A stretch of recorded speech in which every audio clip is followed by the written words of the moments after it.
Command codes verified. Priority 1 message from Starfleet coming in on secured channel.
Hello, captains, and welcome to the live broadcast recording of episode something. Episode 482 of Priority 1, a Roddenberry Star Trek podcast. I want to thank you all for your patience. I know we were running late, but you know what? Par for the course of a community-managed podcast. Real life will take precedence, unfortunately, and things like that happen from time to time. But thank you for your patience. Thank you for sticking with us. I think that we are live. I think we're on Priority 1's channels and not Roddenberry, not Mission Logs. I can confirm we're live on Priority 1. I haven't checked Mission Log. Excellent. No, I don't think we're on Mission Log. I'm looking at the little notes here, the little check boxes. So thank you very much for joining us, and thank you to my co-hosts for your patience. And let's get this party started, shall we? You guys ready to start? Yes. Okay. Okay, I'm ready to start! Yay! Wait, sorry. Hold on. Let me find my button. Hey, Tracy Lee Coco. Hey, Tracy. Don't forget that Tracy is going to be doing virtual TrekCon this Friday at 2, and again on Saturday at 10:30, where Tracy gets converted into a Cardassian. So be sure to track that out. Yes, I saw some of those pictures. Looked amazing. So. Those times you just said, are those Eastern? No, my guess is, Tracy, you're West Coast time, so my guess is those are West Coast. Okay. So that's 3 p.m. Eastern, 1:30 p.m. Eastern on virtual TrekCon. So if Tracy, if you've got a link that you can put in the chat there, I can copy and blast it out to everybody else. For those of you watching on Twitch, you should see the chat, menu going up and down there, so you should be able to see who's talking. Tracy Lee Coco is Lieutenant J. If you are unfamiliar with who that is, TNG's glorious and incomparable Lieutenant J. So, yeah, check that out. Virtual TrekCon this Friday and over the weekend. And all right, let's do a show. I'm gonna hit the big red button in 3. I'll read the cold open. 3, 2, 1. This is Elio. Trek it out. Intro. Sync 1. This is Kat. Intro sync 2. This is Tony. Trek intro sync 3. Off to a great start. Skiffy intro sync 4. I can see the electro. I can see the hum, and it's driving me crazy. Intro in 3, 2. Did I say I was doing it, or did I tell Tony? Yeah, to do you it? did. You said you were doing it. This week on episode 482 of Priority 1, we trek out Star Trek's longevity, according to franchise captain Alex Kurtzman. And Lower Decks showrunner Mike McMahon takes a victory lap after season 1. In Star Trek gaming, we dive further into House Shattered. Gray takes us down memory lane with yet another retro Trek game review, and of course, our review of the season finale for Lower Decks. Hey, Elio, could you hit record on Zoom?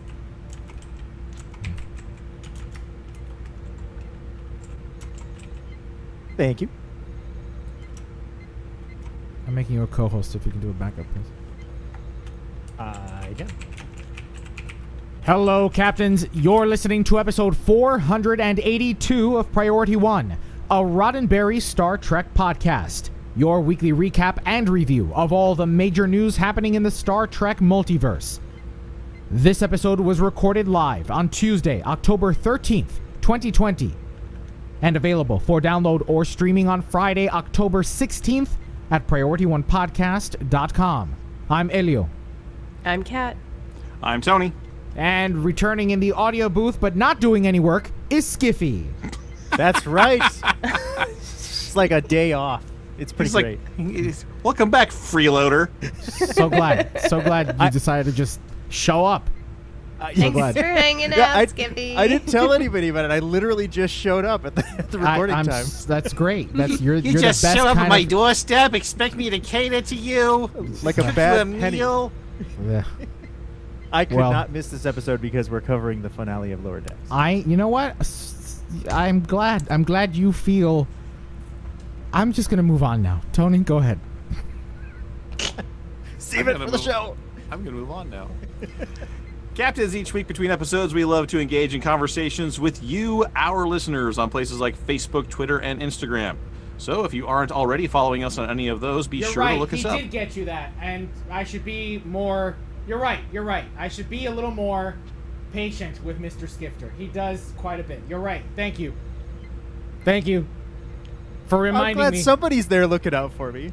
I believe the operative phrase is, oh snap. I believe that's how you say that.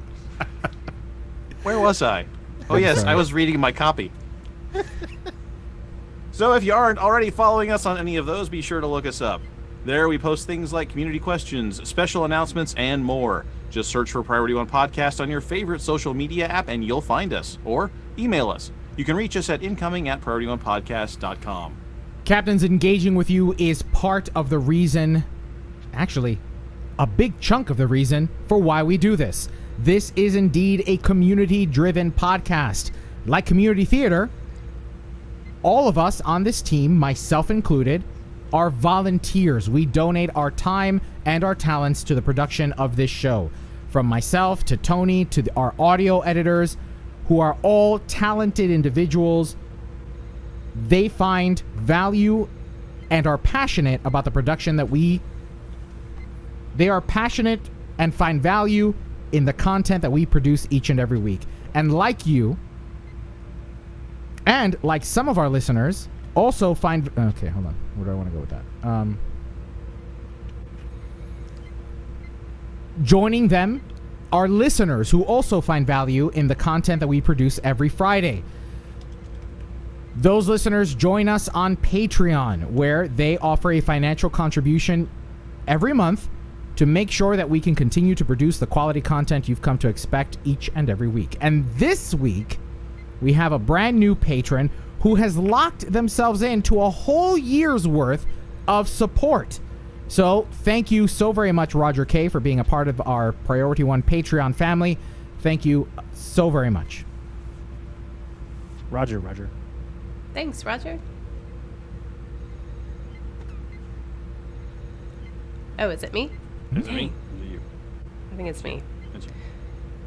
If financial support isn't in the cards, don't forget about sharing our show to all your friends. Hit that like, retweet, and/or share button when you come across one of our posts, or perhaps you'd like to join the team. Skiffy, can you read this since you're here? Wow. You can actually. I encourage you to ad lib and say, "Hey, look, I can't be here as often as I want to be, so I need somebody to fill in for me. Please, someone fill in for me." Sometimes you can fill in and not do anything, like you're doing tonight. Let's just use that. Hi, I'm Skiffy, and I just said this ad lib. Why are we working twice as hard here? Well, captains, we are looking for new volunteers to join the production. Specifically, we're looking for audio and video editors for those times when I'm unavailable. Actually, we're looking for audio and video editors. Additionally, we're looking for a live stream technician. Skiffy's been replaced. For when I'm not available. Okay. You're right about that, Jason Smith. From the top. Well, captains, we are looking for new volunteers to join the production. Specifically, we're looking for audio and video editors. Additionally, we're looking for a live stream technician for when I'm not available. For more information, visit PriorityOnePodcast.com or email us. That address is incoming@PriorityOnePodcast.com. Skiffy, I'm just curious. Is live streaming and managing our live stream a difficult task? I mean, you Yeah, seem it's to a pain show in the up here ass. all willy-nilly. Yeah, you're trying to offload it onto me, so why don't you answer that You've question? been a dick this whole week. This is coming. True. You had this coming. You had this coming, and you decided to have it happen on air. So this is on you, man. This is on you. I went ahead and bought a few domains for us to move into. Oh, great. I mean, what's a live stream technician do anyway? Yeah, Skiffy. You just push a go live button, right? No, It's just Skiffy, that simple. answer the goddamn question for real. Oh, sorry. I don't know. I have no idea. What a live stream technician does is takes us live, manages and monitors the stream for any anomalies or weirdness that may happen. And I don't know about chat. Are you trying to offload chat? No, Chat, I monitor chat as moderation? well. I monitor some chat as well. But chat moderation might be involved as well. So if that's something that you've been interested in doing, we can train you on how to do it. It's no previous experience is needed, although certainly helpful. But anybody that, that's technically minded, and I think a lot of people that watch our show and watch Star Trek tend to be more technically minded. I think a lot of those people that take to technology would excel at this task. Great. Captains, if you're interested in learning more and becoming a member of the team, visit PriorityOnePodcast.com, and you'll see a link at the top that says Join the Team. There, once you click on that page, there is a form at the bottom. Just fill it out, and I will immediately get back to you. So, again, that's PriorityOnePodcast.com, or just send an email to incoming@PriorityOnePodcast.com. Run for your lives! Asterisk within a reasonable amount of time. Yes. Wait, what's within a reasonable amount of time? Soon to You're you. immediately. No, he's pretty good about responding to emails. I mean, but immediately. Tony. Yeah. Are we done? You remember me to sweeps out? Okay, we're Yes, good. please. We're good. We're all done with this whole Skiffy thing, Thank you. and we're not gonna hear another thing about it for Oh. the rest of the night, right? Oh, you wish. You wish. He's fired You wish. from this Okay, point all right, forward. okay, all right. You So wish. no, we're not done with the Skiffy thing, but we're done not for now because Skiffy's I'm gonna far say from done. Skiffy's got a whole week's worth. I got a bag of dumping on Skiffy right here. It's right here waiting. For those of you that don't know, I was pretty mean to Elio in Discord this week. Tony, Yeah. sweep us out, please. Now let's check out the latest news from the Star Trek Multiverse. Everybody hit stop. You know, it's because I love you that I'm mean to you. Skiffy. You know, with friends like you, who needs enemies? Who needs Twitter? Who needs-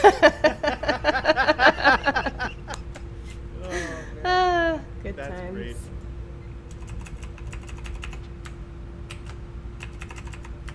Skiffy,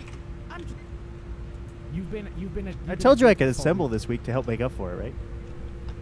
I heard that. I heard it. I heard it. See? He's helpful. We're all that's friends nice. here. Tony, He's Tony, helping you don't. out. No, Tony, you're not allowed to jump on that bandwagon. On that. Why not? You're not allowed. You're not allowed either. Oh, is it because I have my own show to do? This- Is that what it is? Because I've got the other show? My commitment is less than 100%? Guard Frequency. It's a pretty good show. You should check it out. You really should. It's a pretty good show. You should check it out. It's pretty great. Wrong place. Queer Tribble. Skiffy has been fired, but his identical twin, Skippy, will step in the front. I like peanut butter. I like Peanut Hamper. Peanut Hamper's a stupid name. Peanut Hamper is a stupid name. Oh, sorry. 482 and Trek It Out and Elio. All right, I am ready when you guys are. Mm-hmm. I hate this hum, man. I used to have the hum a long I think time you ago. should stop focusing on the hum. Just like put it out of your mind. Let the warm aura of the hum calm you. I don't understand how your desk has made a difference. We'll talk. We'll talk. It's just one big cage, one big electromagnetic cage I live in now. Oh, breaker 19. That's my text ringtone. We got a Smokey on our tail. Over. Bogey? Actually, Smokey. I stole it from the Elite Dangerous sound files. All right, let me know when you guys are ready for Trek It's It my Out. brother. Ready? It just occurred to me I understand all those October 4th memes now with the CB radios. I don't get it. 10-4. Dang, it just occurred to me It just now. clicked, right? I Yeah. know. No, it's like 9 days later. Awesome. Better late than never. You know, I'm blonde now. Fortunately, none of us used those memes with you, and so the whole "oh, I get it" just didn't have any impact at all. We just it went right by us. Yeah. Sorry. Test. That's weird now. I don't get anything. Good test. All right, you guys ready? I'm gonna hit the big red button for Trek It Out in 3, 2, 1. This is Elio. Trek It Out Sync 1. This is Kat. Check it out. Sync 2. This is Tony. Check it out. Sync 3. This is Skiffy. Check it out. Sync 4. Trek It Out in 3, 2. Alex Kurtzman is a busy man. Other than his work on the Comey Rule and the upcoming Silence of the Lambs television adaptation titled Clarice, Kurtzman also works on a little franchise called Star Trek. This week, Kurtzman sat down with the Hollywood Reporter's TV's top 5 to discuss everything he's been working on. And while he may or may not be excited for his other projects, well, let's just say we aren't partnered with the Thomas Harris Podcast Network. They're saying your volume is low, by the way. Kurtzman spent a lot of time talking about Star Trek Discovery, which is of no surprise. The third season's premiere is set for October 15th, the day before this podcast airs. When asked about how long the series would likely run, Kurtzman was frank in both the series' praise and direction, as well as in the showrunner's commitment to keeping Trek fresh, saying, and I have an audio clip that I will play, but nobody else will be able to hear. So, disco length. Playing. That's why it's useful to have an audio technician. 26 seconds. I'm going to say, in all honesty, there are years and years left on Discovery. And first of all, Star Trek in general has had a long history of going something like 7 seasons minimum. And we just jumped into the future where we're, in a way, it's not that it's a brand new show, but it's a whole new set of variables with a whole new set of ideas and stories. And I don't think we limit ourselves to thinking, oh, we're capped at this place. I'll tell you that when the show starts to feel stale to us, we will be rallying to stop it. We decided to use the pack level.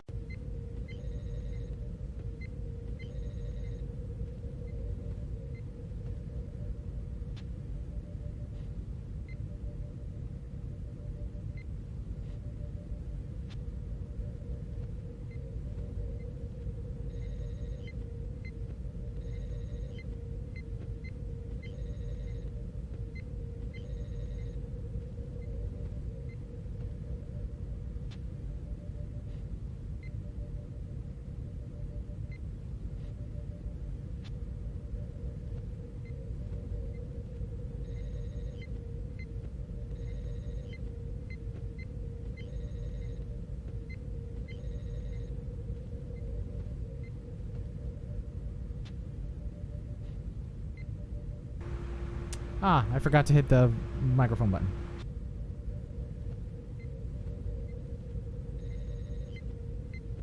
Short answer, I don't think you can have too much. But I think you got to be really curated and really thoughtful about what you're doing. I don't think you can just throw things at the wall. So, like I said, if you look at each show, different flavor. Very, very different. Short answer. And now I remember to click the button. So, what do you guys think of Star Trek to 2027? I thought he only had a 5-year deal. What? I thought he was fired. I mean... This just goes back to the whole, it's the horse that's pulling the CBS All Access cart. They've decided that this works for them, and unless something changes, they're just going to keep making Star Treks as long as it keeps driving and maintaining the subscriber base. That's what it is. Sales are Okay. adequate enough, if not better than they imagined. If they want to keep doing it, I'll keep watching it. So Keep paying your even though $7 a month. Yes, though I did think Kurtzman only had a 5-year deal, but whatever. Filming plus production.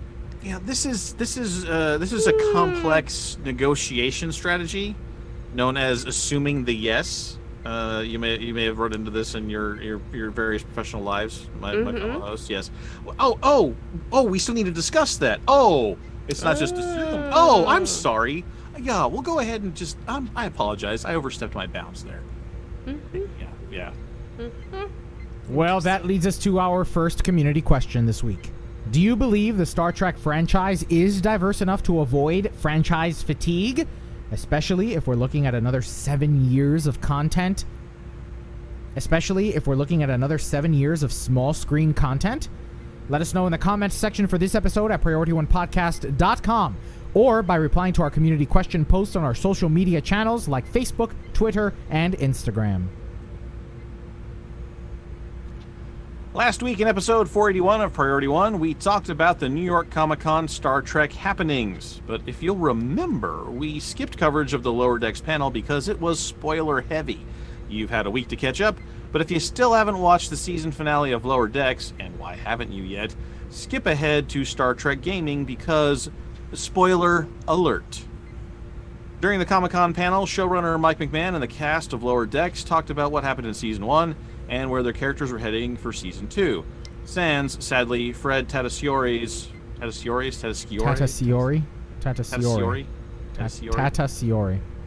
You want an A or an E on the end there? Oh, it might be Tatasciore. Yeah, you're right. Okay. Sans, sadly, Fred Tatasciore's Lieutenant Shax. There were some fun ideas on how to bring back the battle-hardened Bajoran, and discussion on whether he was really dead or just mostly dead. About halfway through the panel, the cast was joined by series special guest Jonathan Frakes, and that's when things got predictably spoilery. As it turns out, Frakes spoiled plot points for co-star Jack Quaid before the show even started. One moment, I'm going to play this. Spoiler machine. I met you at a convention with our good friend Carl Urban, and I was like, hey, I'm like such a big fan. It's so great to meet you. I'm actually on a Star Trek show that hasn't come out yet. And you were like, oh yeah, you come to work with me on my ship. And I flipped out because that was the first time I had heard about that. Frakes, you spoiler machine. Unbelievable. And we're back. Right. Of Riker and his appearance on Lower Decks, showrunner Mike McMahon stressed the character's fun attitude and joy. Lower Decks is an enhancement of things that already existed in Star Trek. It's something that was always there, but we just kind of exaggerated a little bit. And our Riker, he's the Riker who is expressing joy all the time, loves jazz all the time, is having a great time, is truly in love with Deanna, and they have a great relationship, and they're on a ship together. And we just wanted to imply this whole era of post-Nemesis joy that they had being on the Titan and their own ship. And if you're concerned that Boimler will mysteriously find his way back to the Cerritos for the season 2 premiere,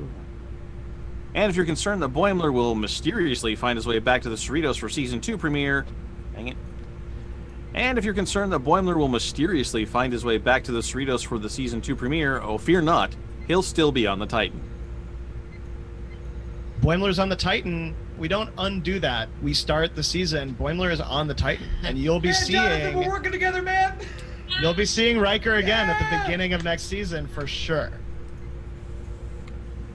We'll have a link to the panel in our show notes. So be sure to check it out. It's the one with Anyone want to talk about that? Yeah, What's the name of that movie? All right. but maybe we should save it for the next. What's the name of the movie? What's the name of the movie with Oh, yeah. that they become youthful? It's, They become what? The episode? First Contact Nemesis Generations. I always Insurrection? forget this one. Insurrection. What do you? I didn't catch the question. I didn't. Generations, wasn't it? Okay. No, it was the other one. Insurrection is the one where So- they discover the planet. planet that cures can people? rejuvenate. And Yeah, make that them rejuvenates feel them. younger. Yeah. Yeah, that one. So we've talked a lot about how Jonathan Frakes is, in fact, just indeed a spoiler machine. He just can't keep anything. And last week, I think we joked about he's a lawyer's nightmare, right? Because it's just nothing. He can't keep anything quiet. But we'll go into this more during our on-screen segment. But I do want to say this about his character. The way McMahon describes it in this interview and this panel, it was like they were trying to justify his demeanor and his levity.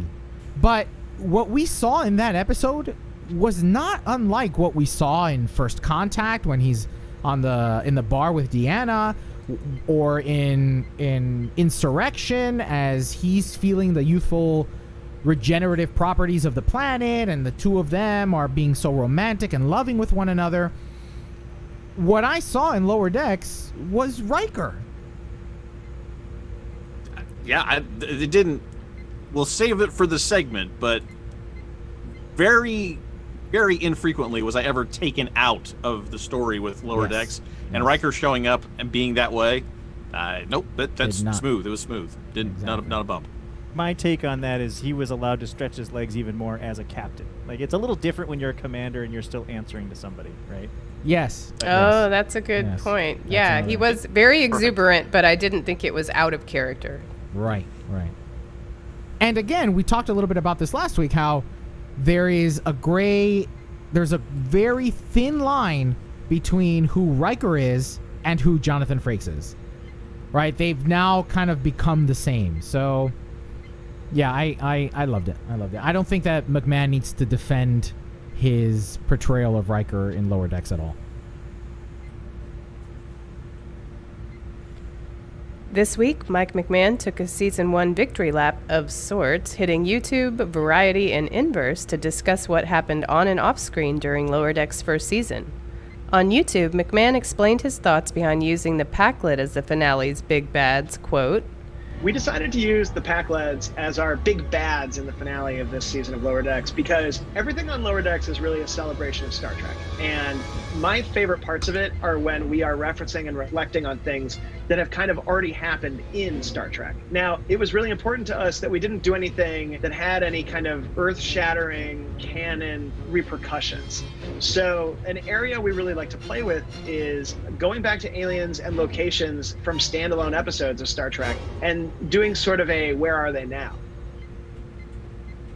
He continued those musings with Variety before moving on to spoilers and cheeky possible spoilers. Quote, We'll see the Titan next season because Boimler is off the Cerritos, and we'll be seeing Captain Riker again as well.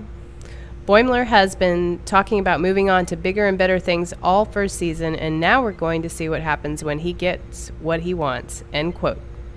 McMahon said Counselor Troy would not make an appearance in season... Troy? Yeah. Toy. There was a bit of a toy there. I heard Kessler Toy too. All right. Well, Wow. her too. Hold, please. McMahon said Counselor Troy would not make an appearance in season 2, but when asked if other TNG alum would join, noted, quote, that my friend, I will not tell you, I would say feels like a pretty good chance of it. Yeah, he's got a weird cadence there. You're gonna have to, so it's got to be that, my friend. I will not. Oh. I don't like how he talks. All right, hold please. Quote, that, my friend, I will not tell you. I would say feels like a pretty good chance of it, end quote. McMahon told Variety that the second season of Lower Decks would dive deeper into sexuality, Mariners specifically, saying, quote, For me and for the writers, as we were making this, we didn't intentionally mean for anybody to be strictly heteronormative or straight or cis, as every Starfleet officer is probably at the baseline bisexual in a way. That being said, I am not the most amazing person at writing those kind of stories. I think we get a little bit better about it in the second season." End quote. I want to take a moment and talk about his decision about Pakleds. You know what that reminds me of, right? That decision to pull from the one-off episodes. Gosh, that reminds me a lot about what Every season of Star Trek Online ever. Gosh, that really reminds me of every season of Star Trek Online ever. Yes. Yeah, they're learning, they're adapting, which is not a bad idea. It is not a bad idea at all whatsoever. I mean, some of those episodes are iconic, and we never hear from them again. And then there are other episodes that are iconic, and then they just beat it with a dead horse. So, yeah, I thought that the Pakled thing was a nice... They don't beat it like a dead horse, they beat it with a dead horse? Jesus. That's really overdoing it. Wow. They've really overdone it at that point. That's... Wow. Wow. I don't even know what I said, and I can't even fix what I said. Well, I'm going to keep going. Well, heading to Inverse, McMahon may have answered a question we've asked on Priority 1. Could Lower Decks be an off-kilter representation of the Cerritos adventure... Could Lower Decks be an off-kilter representation of the Cerritos adventures through Starfleet gossip? Quote, "If you're in Starfleet and all this stuff has happened, it would be like if you were in the military now and you were reading about, or hearing about, real events either officially or word of mouth through people who have been on ships or people catching up. There's so many people on these ships, and of course they're going to talk to each other. They're going to take real-life events and put those into media. I think what I'm trying to say is that there's no one unifying theory of communication. To me, it's more like there's going to be there's going to be a mosaic of communication. These things are going to be popularized. There's things in the news. There's things you learn at Starfleet Academy. There's going to be stuff you hear rumors about. It's out there, and it's going to be known." End quote. And if you're wondering about the First Contact uniforms making an appearance on Lower Decks, McMahon has an answer for that too. Quote, "I'm very fascinated with the idea that we have replicators that can make anything. But who's designing that stuff? It becomes like intellectual items, like why aren't they all eating Lincoln's last meal? The more you look at it, some ships have different stuff, which is why you'd want to get the thing with the purple stripe on it, which goes all the way down to uniforms. I mean, why is Starfleet even in uniforms? It's not to make them camouflaged, and they're not strictly military. It's representational of who Starfleet is." End quote. Gosh, these conversations do sound a lot like conversations we had years ago with Star Trek Online. Star Trek Online. Yeah. Wow. But I'm sorry. I fundamentally disagree with the fact that they're not all wearing the same uniform. Like, if a new uniform is issued to the military, in present day military, like that gets rolled out. And yes, there are variants for, the desert version, the Arctic version. But you would just push a button, and everybody's ship's computers would be updated, and it's like, okay, now go replicate yourself a set of these outfits and start wearing them effective immediately. I invite you to Google the current Army controversy regarding the pinks and greens to discover how that's not entirely 100% true, even in modern day. Fair. And the transition from the BDU to the ACU 10, 15 years ago, whatever. I withdraw my comparison to present day. I still think in the future, where they have replicators that makes everything they want and need, poof, like this is your uniform. Go. Even in the present, it's a hodgepodge. Even in the present. There's something I kind of want to talk about, and that's the discussion about sexuality with these characters. Please do not misunderstand what I'm trying to say here, or that I'm suggesting that representation is not something that we need in television, because we absolutely do. I'm of the mind that if it fits the story and it fits the character's arc, then of course it should be discussed, and they should be representative of whatever group they identify with. But I'm a little concerned about this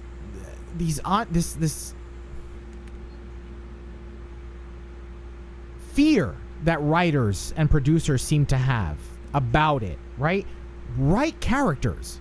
Write relatable characters that people can identify with. Let it be natural in its writing. Do not put them in or do not shoehorn them into being one type of person or another just to meet a data point, right? That's not doing anybody any good. So if Mariner ends up being whatever, okay, so be it. But it should inform the story. It should inform her character. Otherwise, what we end up getting is another Dr. Culber, right? That's all we end up getting. Culber and Stamets. It's a red herring. Let me make a bold prediction. Can I make a bold prediction? Sure.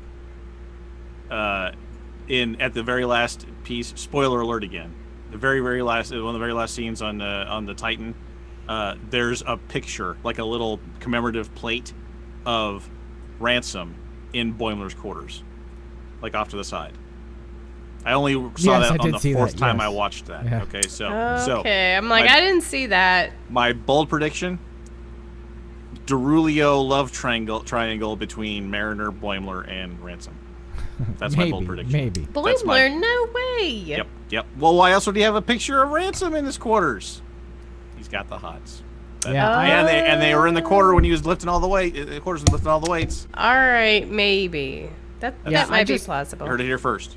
I don't think it's brave or forward thinking to write a character to be of some sort of representational spectrum or aspect or minority or representation when it doesn't inform the story, when it doesn't do that character or the people they are representing any good. So this pressure, the pressure needs to stop. There's no pressure here. Yeah, there shouldn't be any pressure. pressure Here. No. And I could see retrospectively, right? I could see retrospectively with Deep Space Nine, right? And Ira Steven Behr. Yes, there were missed opportunities there. Very much so, right? Whether you're talking about Bashir and Garrick's relationship or just Bashir's sexuality in general or what it means to be Trill, right?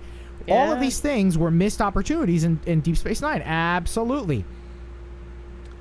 But in a cartoon, don't do it just to do it. And in future Trek, don't do it just to do it, because we've seen what happens when you do it just to do it. You get fridged, right? And then you get brought back to life through magical Disney tears. There's so much. These guys, mushroom tears. Yeah, there's not a chance of that happening. These guys have their beat down. They know what's going on. Just picture in your head for a minute, Brad Boimler coming to terms with like having the hots for a dude who's a superior officer who just transferred him off the ship, who he already knows his best buddy kind of has a thing for Winky Wink. That is absolutely horrible taste. If anybody is gonna be, if anybody should be on a portrait next to my bed, it's gonna be William Riker, or he's current captain. He can't do that. Christopher Pike, and he's married. Yeah, no. Then it would have been Christopher Pike. Sorry, no. Then it would have been Christopher Pike. I would have had. Oh, okay, mate. But he's dead. He's an historical figure now. That's what the holodeck's for. Oh, well, yeah. He used to have to clean the holodeck, so he would know, wouldn't he? That's so bad. So the comedy potential here is Y'all just are like, wow. Yeah. So this. Wow. They'll handle it perfectly fine. Even though McMahon says he's not the best writer at it, he's got a whole team of people that they are deft. They are jugglers. It'll be fine. Let me ask you this in the context of this conversation. Why does Riker keep going back to playing the Enterprise simulation over and over and over again? I don't think we should say that for the segment. Yeah, let's save it for the segment. Save it for the segment. And lastly, this week, Captains, we've got some breaking news tonight, thanks to our associate producer, Shane Hoover. According to NBC News affiliate Las Vegas 3, the official Star Trek Las Vegas convention has been canceled. From the website, quote, Creation Entertainment, the company that brings the Star Trek convention each year, has announced that the December 2020 show is not going to happen due to pandemic-related reasons. The Star Trek convention will resume next year in Las Vegas on August 11th through the 15th at the Rio, end quote. Though we could not find any official release from Creation Entertainment themselves, at the time of this writing at least, their previous STLV 2020 page is no longer accessible, instead giving way to the 55th anniversary of Star Trek and creator Gene Roddenberry's 100th birthday in 2021. So, captains, keep your ear right here for more on the news. Row 47 in chat says Creation has sent out official emails. That's what usually happens when the news gets a scoop on you. Oh. What do you mean that they've lost the license? I thought they were planning something for next year. But I think there's always a whole bunch of rumors that they lost the license and blah blah blah. Yeah, I'm suspecting that's a negotiation tactic. Well, we should definitely, while we're still here, Elio, would you have gotten that email? Do we have? I actually just got the email. I just looked now. So to follow up on what Cairo 47 in the chat said, Creation has in fact already sent out emails regarding this year's cancellation and already touting its return August 11th through the 15th at the Rio. Gold patrons are being offered gift certificates, things like that. So if you did in fact purchase tickets for this year, keep an eye on your emails, and I'm sure that Creation will be sending out many more to help make sure they can keep your money. I was just about to ask. So they're not offering refunds? No. Well, hold on. I mean, they might. Let me read this. You may have an option. They are offering refunds, and if you'd like one, the email says to please contact customer service. If you are interested in a refund instead of letting your tickets cross over to 2021, you can contact customer.service@creation.com. And the deadline for refunds for the convention is October 27th. You better consider that more like October 25th. If you want a refund, get it done by October 25th so that you can get your money back for the plans you made to go to the convention this year.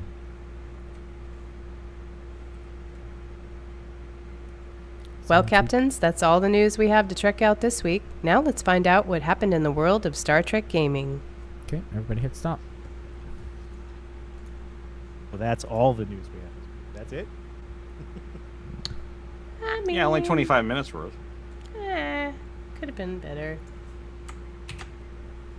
We can keep talking. Pretty awesome.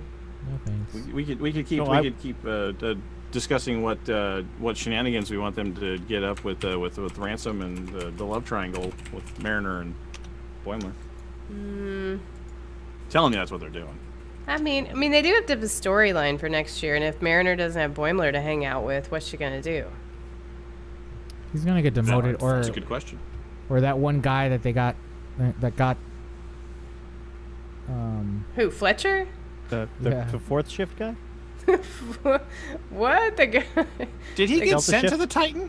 Yeah, it was the Titan he got sent to. He got sent to the Titan, and then they sent him back. Oh, because... No, they didn't send him back. He got fired. That's right. He got fired. That's right. Oh. Yeah. Fletcher. Hello. Are we getting botted right now? Is that what's happening? I can't tell if we're getting botted on Twitch. Yes, we're getting... Kat, do you have moderating capabilities on Twitch that you can handle that for me, please? No, it's not. It's not a bot. They say. Whoever it is. I don't know what that is. It's people. Pineapple. Pineapple? On pizza. Piece So X good. Piece was streaming. I do like that. Okay, all right. A raid? It looks like. Raids are But good. you're listening to us? No, I think they're raiding us. Oh. Is that good? I don't that'd be know. that means they've dumped a stream into us. Oh, cool. All right, that's cool. A stream ended, and they pushed their. Oh, nice. All right. Well, thanks. Thank you. Nice. Hey, y'all. I got scared. Thanks for Howdy. raiding Thanks for coming on us. over. We're going to talk about Star Trek Online now. You ready? Let's do it. I'm going to hit the big red button for Star Trek. Sorry, I wasn't ready. Okay, now I'm ready. Nick always knows to show up at like 10 o'clock because that's when we talk about stuff. Aw, hey, Nick. He doesn't need to hear about the rest of the He Star doesn't Trek need to stuff. No. Oh, and Thomas is on too. You guys want the Zoom link? You guys want to come in on the Zoom link? Aw, hey, Thomas. I'll It'll send be you a guys party. I'll send you guys a Come hang Zoom out link with if you want. us. We're gonna talk about Stowe. You're welcome to talk about it with us. Oh, jeez. Nick is like, sure. Oh, both of them said sure. I can feel your enthusiasm from here. All right, here we go. I can feel the calculation going. We haven't asked anybody if this is okay. They always ask us hard questions. All right, hold on. I'm gonna Facebook message you guys. Thomas is excited. All right, at least one of them is.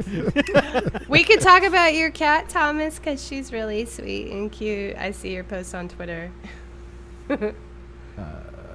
Participants. That's Do I have not time to get a refill? Yeah, Not a sure. point. I'm pretty sure. All right. Yeah. We gotta get people onboarded. Invite. Here we go. Copy invite link. All right. Where are you guys? Skiffy, we should make good radio while Elio handles the technician things. You know, the live stream technician things. That Oh, he's yeah, so those good things at. that I got out of by just Right. saying, no, I'm not doing it. Right. Yeah, that stuff. You didn't This is say him- no. I'm not doing it. You said, hey, I can't do it. I'm out. Right. Yeah, that. He did. You know, Yeah, tomato, school- tomato. You did have legitimate like school thing. You know, school children things. You're Oh, God, home. it's been You're a- yeah. The word nightmare does not begin to describe. You have 3 of them, all under the age of 10. I think the oldest one 8. Yes, she is. Yeah, 3 under the age of 10 that you are educating in Third your grade, house. second grade, and kindergarten. Yeah, Yeah, that's awful. it's fun. No, it's not. I have high school and middle school in my house, and I have enough fun already myself. Thank you very much. I have, and I only got 2 of them. You got 3. So.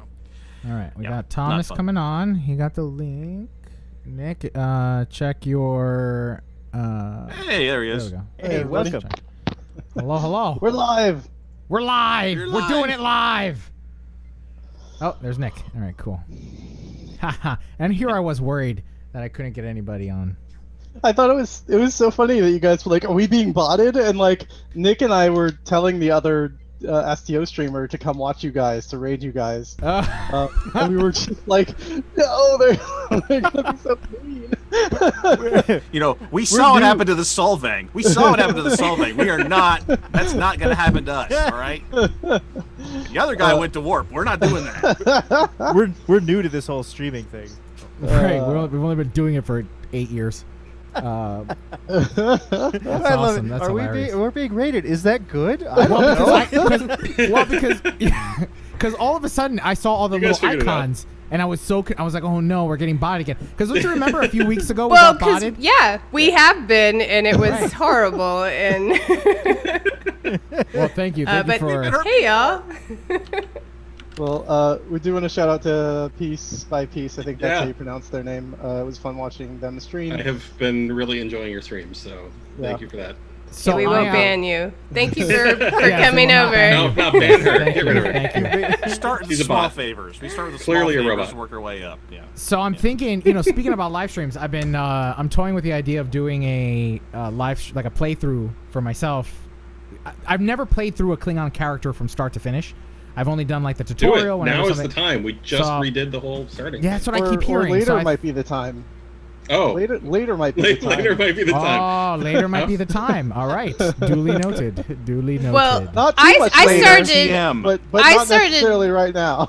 Yeah, I'm all like I started a new KDF character because I always need another one, and I just stopped. I We've just stopped. We've done soon TM for a long time. This is later TM. Okay. Later All right. TM. Later. Yeah. Listen carefully to the TM at the end of that.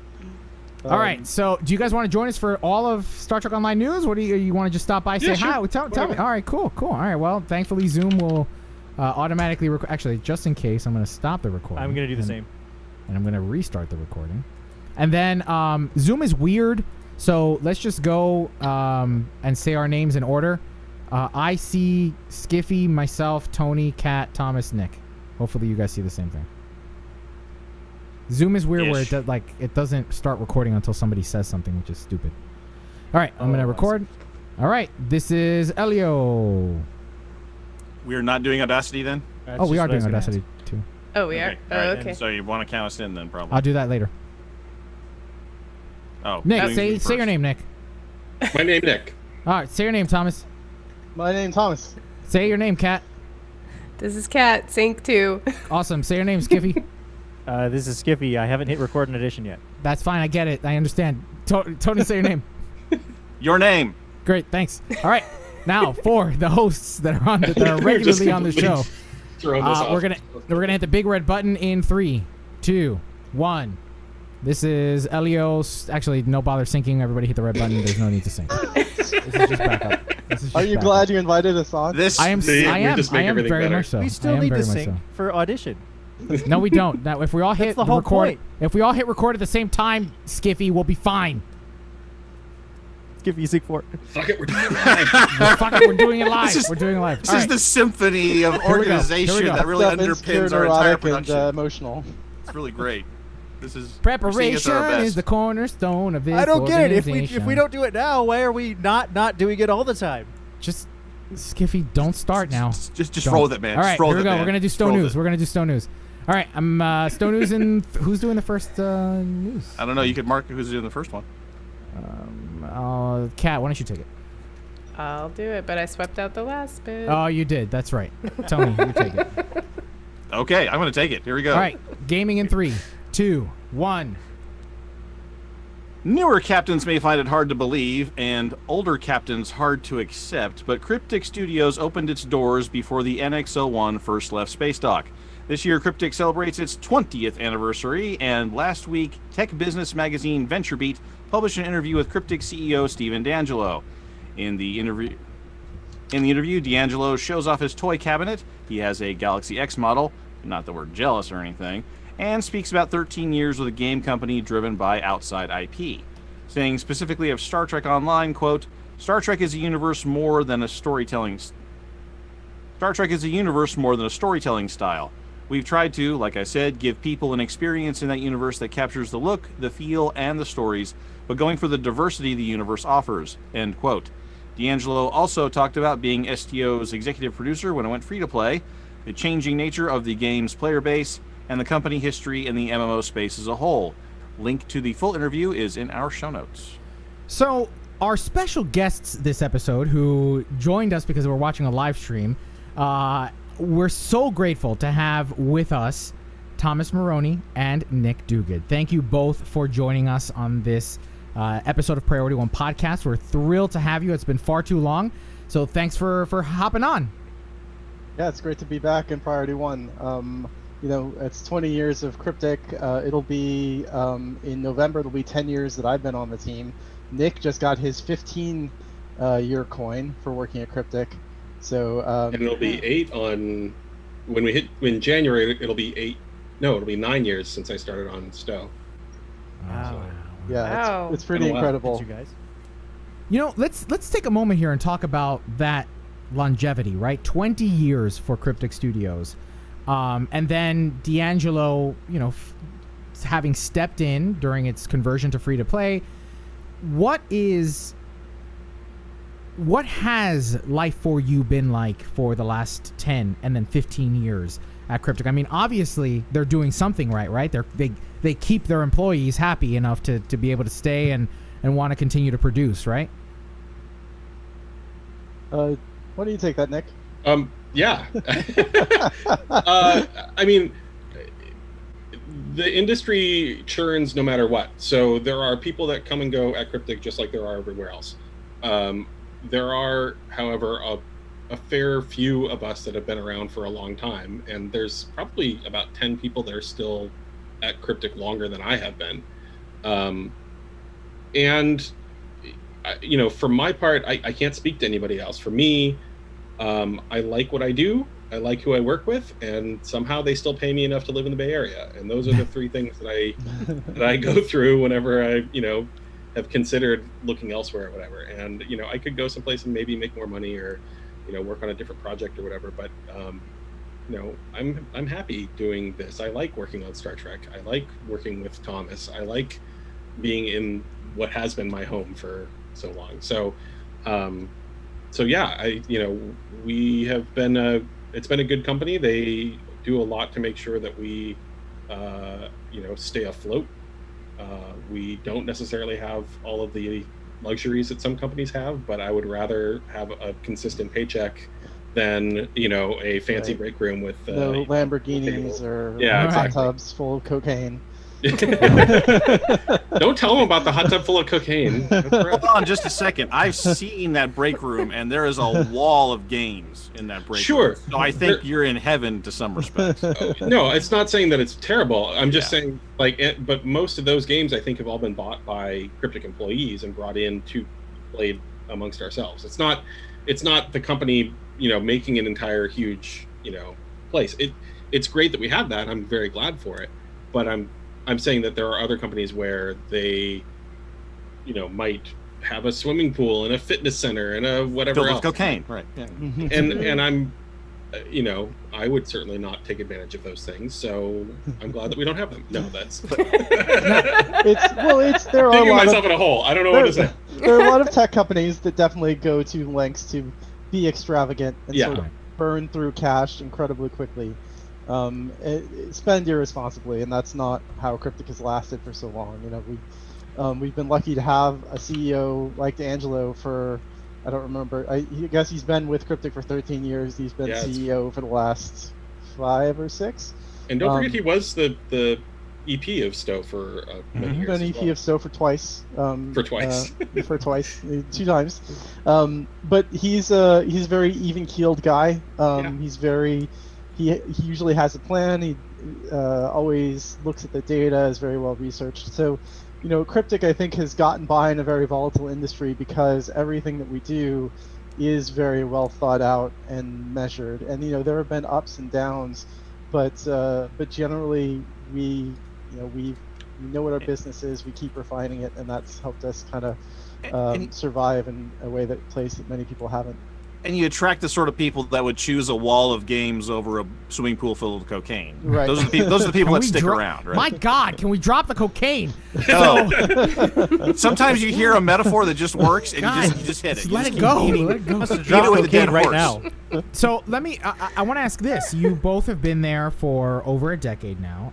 Thomas, you are lead ship and UI artist. Nick, you are environment artist there. What have you? If you could turn back or look through a mirror to your younger selves, what would you say to that young developer, to that young artist?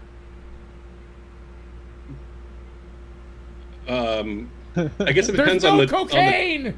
There's no, depends on what age, I suppose, but essentially just keep going. Like, Yeah. you know, don't stop what you're doing. You're on the right track. It's, you know, I think it's similar. I mean, there were times when I was kind of like, I kind of uprooted my whole life to move out here to go be a graphic designer first.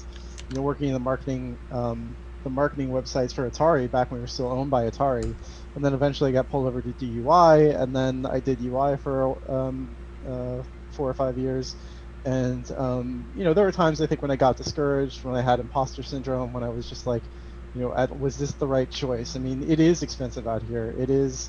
I lost a lot in some ways by restarting my career. I had been at the university I was at for 5 years, which is a good tenure, you know, to get. I didn't have tenure, I wasn't a professor, but you know, it's a good amount of time to kind of establish yourself at a workplace, and so just knowing that I was able to do what I am now, I would say, you know, keep at it, keep your head down, keep doing what you're doing, and you know, you'll be proud of the work that you've done on the game.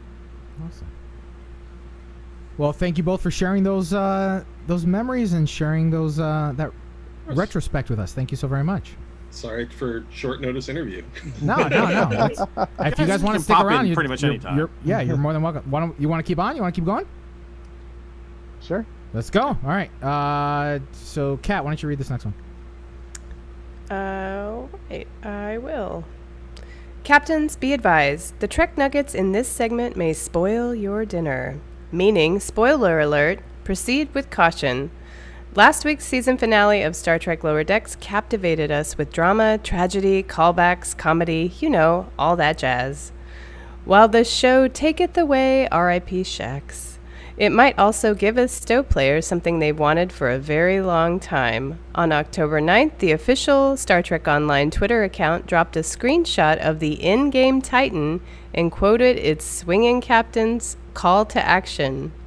Admittedly, this doesn't explicitly say what's going on with the Titan in 2411. Cryptic may have simply been capitalizing on the ship's newfound public awareness. However, we had it from Ambassador Kale himself that there's something coming from Lower Decks soon-ish. But he couldn't tell us about it, lest he spoil a surprise in the last episode. It's hard not to imagine a T6 Luna class is finally in the cards and its holodeck has the Bourbon Street bar already loaded. Or maybe we're getting a little Horgon to... Oh my god, Panda. No, awesome. that's an adjective, Panda. not a noun. Sorry, I got distracted. Oh, I'm it's sure so awesome. a little Horgon sitting here. No. I know, I did too. Or maybe we're getting little Horgon ground devices for the upcoming Tilgana 4 map.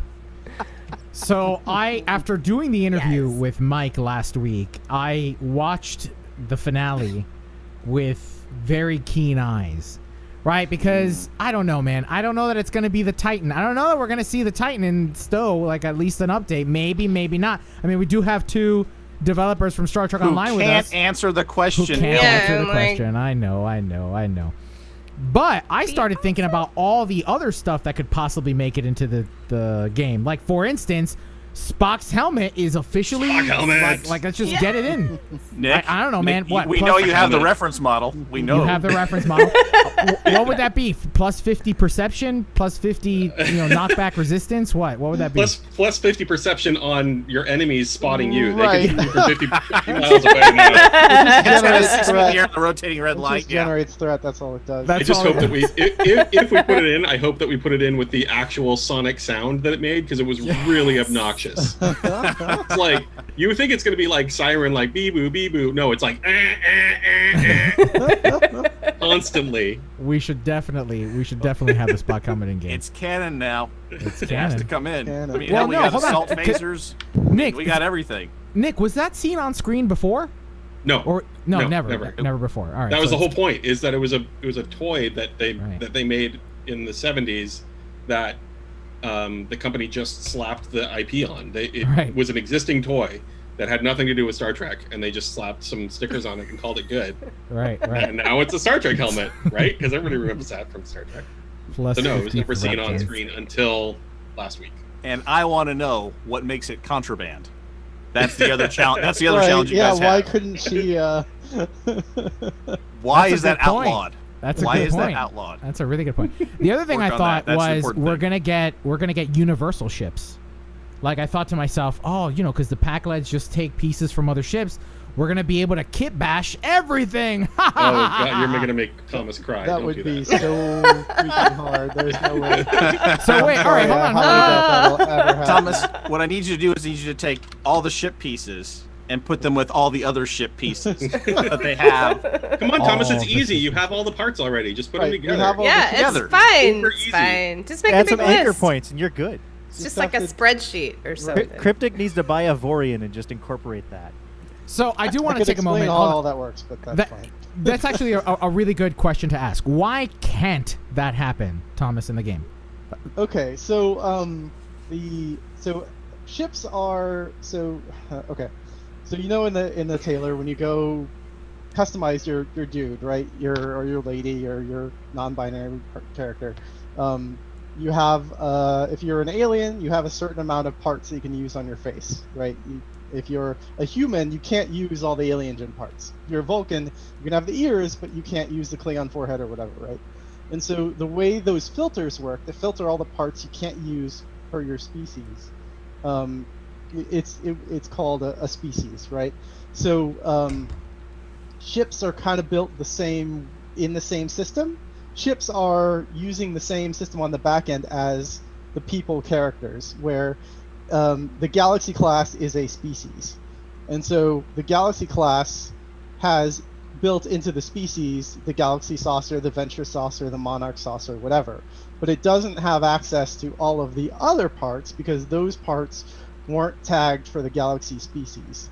So in order to add other parts to different ships, to add all of the ship parts, for example, to every ship, we'd have to manually add each individual piece to every ship species. Are we in the thousands of parts yet? Are we in the thousands here? Oh yeah, I'm pretty sure. Okay, I mean, I think we have, and there's a couple words that we use interchangeably when we're talking about ships and characters on the back end, which is species or skeleton. So I'm gonna flip from saying species to saying skeleton because it's a bit more accurate in terms of like how the character system is built. But essentially, there are two skeletons for player characters, which is the male and the female skeleton. For ships, there are hundreds, right? Because pretty much every ship gets its own skeleton. Every ship family, gets so the Intrepid family is a skeleton, and the Galaxy family is a skeleton.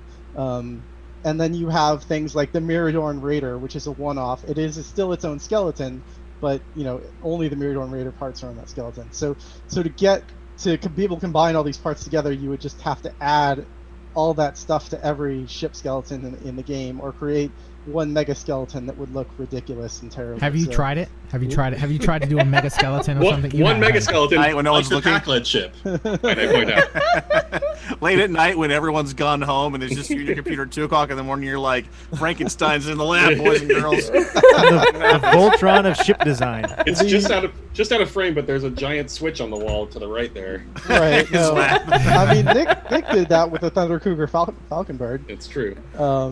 In the Foundry. But that didn't need skeletons. That was literally just Geo stacked. I haven't tried it because it's actually quite a bit of work just to get it set up right in the first place. It takes a full day to import one ship's piece of data, like all the pieces of data into the game. So it's not something that you can easily just like, oh, I'm just going to do this real quick. It doesn't happen quickly.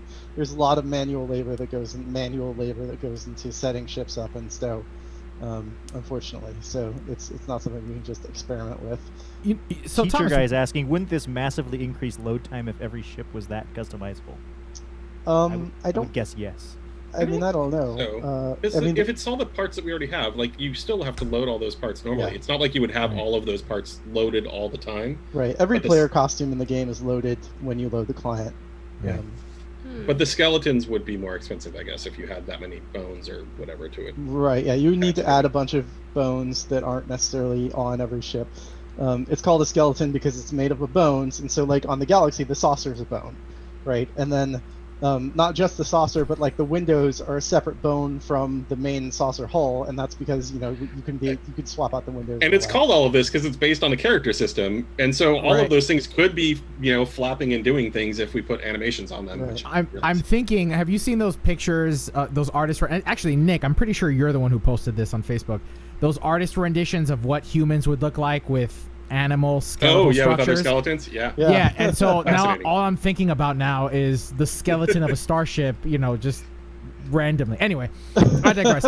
Thomas, I want to talk to you a little bit about the beautiful Titan, right?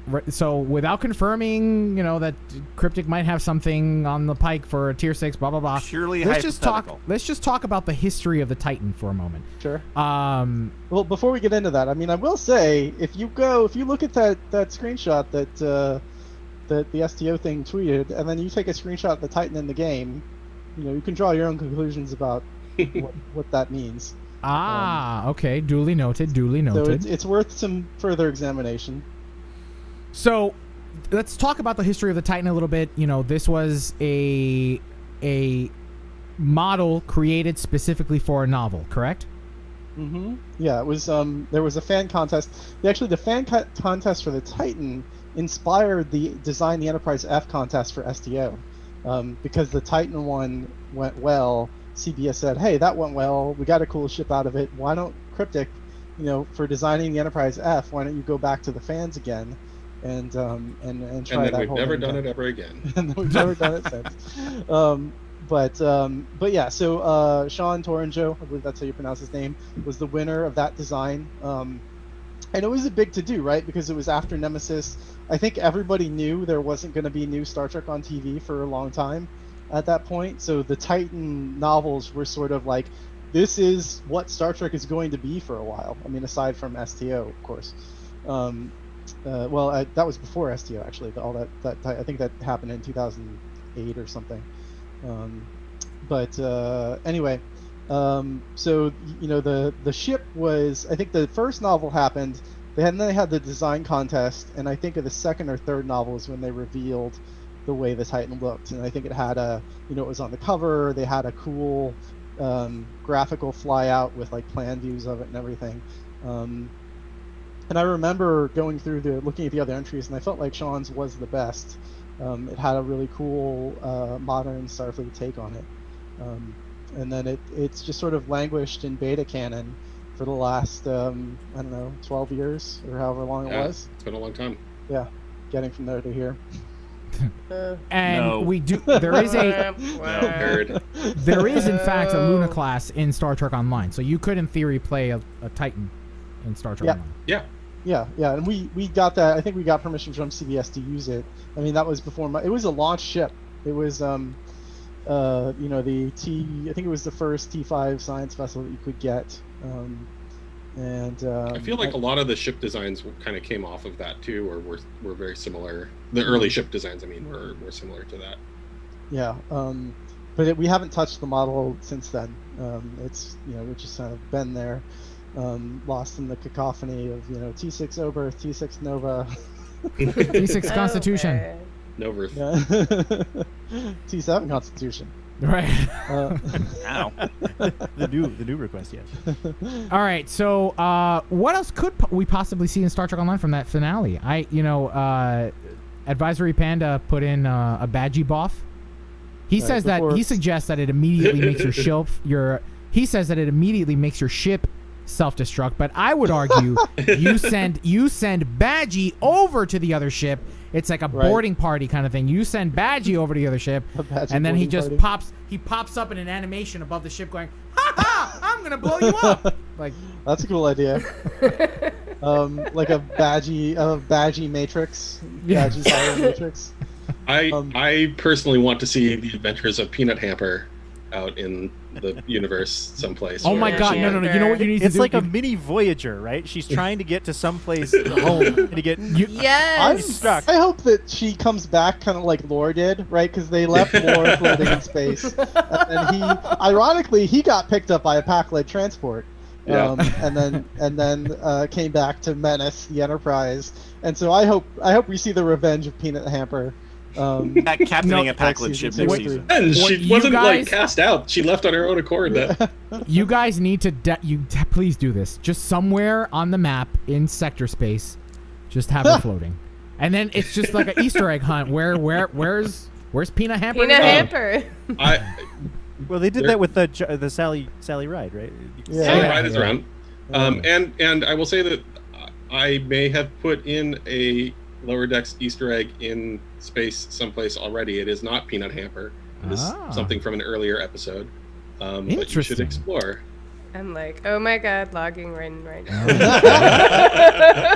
I'm gonna go fly around.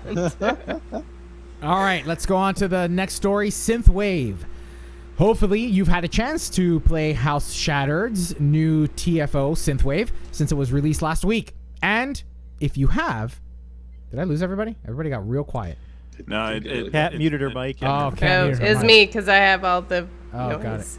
Got it. Hopefully you've had a chance to play House Shattered's new TFO Synthwave since it was released last week. And if you have, you might have noticed some of the escaping ships really seem to like the Utopia Planitia starbase. Because they never leave.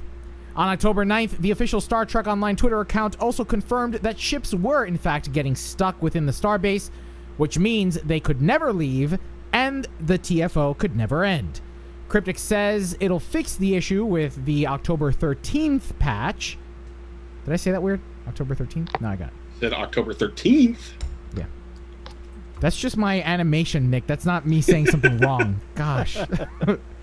Cryptic says it'll fix the issue with the October 13th patch, and the event will be extended by another week to make up for the bug. Apparently, you shouldn't let homicidal AIs write your holodeck code. Now, this is interesting, right? Because I've been playing it all week, and yeah, I think, let's say out of the 10 times I've played them, 7 or 8 of them were bugged. But I was also trying to get more specialization points because I haven't been playing in a long time. So I was like, well, hey guys, yeah, keep firing, keep doing what you're doing. Let's just stay here for an hour. But it's important, I think, that we kind of discuss until the patch hits. And hopefully the patch is, in fact, actually, has anybody tested the patch? Is it working now? I played it today, and I did not have any issues. All right, then we don't need to go into these. We don't need to go into it. So, captains, hopefully now that the patch is in place, you will not experience these problems, and you'll be able to log in. But to give you a brief recap, what was happening is one of the frigates would get lodged under the starbase, and you had to collaborate with your team and say, hold your fire, right? So that the synth ships would then attack the frigate and blow it up. And yes, there was that one penalty that you would get, or not really a penalty. It just didn't help you earn more marks in any way, shape, or form. But you would have to sacrifice a frigate to the bug gods. But now the patch is in place, and hopefully you won't experience that. Aside from that, Kat, what are your thoughts on the TFO itself? You know, your experience playing with it and your experience playing with it with members of the fleet. Well, I'm really enjoying it. I think for the most part, everybody's enjoying it because it's a little different than what other TFOs offer. And so anytime, stuff gets switched up, that's exciting. So we really like playing it as a group, so you can coordinate and, work to get the marks bonuses by saving more, people and saving more transports and defending them against the synth. So I like playing it as a team with the fleet. But, the random TFOs that I've been in, for the most part, people, when the bug is not happening, it goes pretty smoothly. So I'm really enjoying it. I've experienced it and again, played it several times already, but I'm wondering if I'm either playing it wrong or I'm not paying attention to what I'm supposed to do. So I know that I have to go transport people onto my ship and then move them onto the frigate, right? And I remember last week, Kat, when you and I talked to Mike Fadum about the TFO, we talked a little bit about the concept of the Holy Trinity, an old-fashioned way of looking at MMOs, where you had a healer, you had someone who could take damage, a tank, and you had someone who could really deliver damage, right? A scrapper or whatever you call them. DPSer? DPSer. I think Scrapper from City of Heroes. You're old. So tactical guy. what can be the team effort in this TFO, right? Because you have to keep the frigates alive, right? What is the bonus to keeping those frigates alive, and why should we worry about them? Why should we have a science officer with us to make sure that we do this TFO right? Right. Well, because you want to maximize your reward, so you get bonus marks if you're, defending you're not only transporting and saving the people, but you're transporting them to the transports and saving them from getting attacked from the synth frigates or whoever's attacking you. So if you have a DPS person killing all those ships and you're free to go transport people and defend the transport ships as they, go out of the area, then you're going to get way more marks than if you're not doing that. So it does help to have people supporting and, killing all the synth ships, and then people doing the other things, moving the people around and getting them onto ships. All right. I was thinking as I was playing the TFO, one thing popped into mind, and I think I tweeted about this, and Nick, I think you replied. And if not, you didn't reply, then I definitely dreamt it, and I have dreams about you replying to my tweets. But I was talking about how got a little weird, but how I thought the TFO might have been a bit cooler if it was on the surface of Mars. Yeah, we did talk about that. We did talk about this. Okay, good. I'm not crazy. That was real.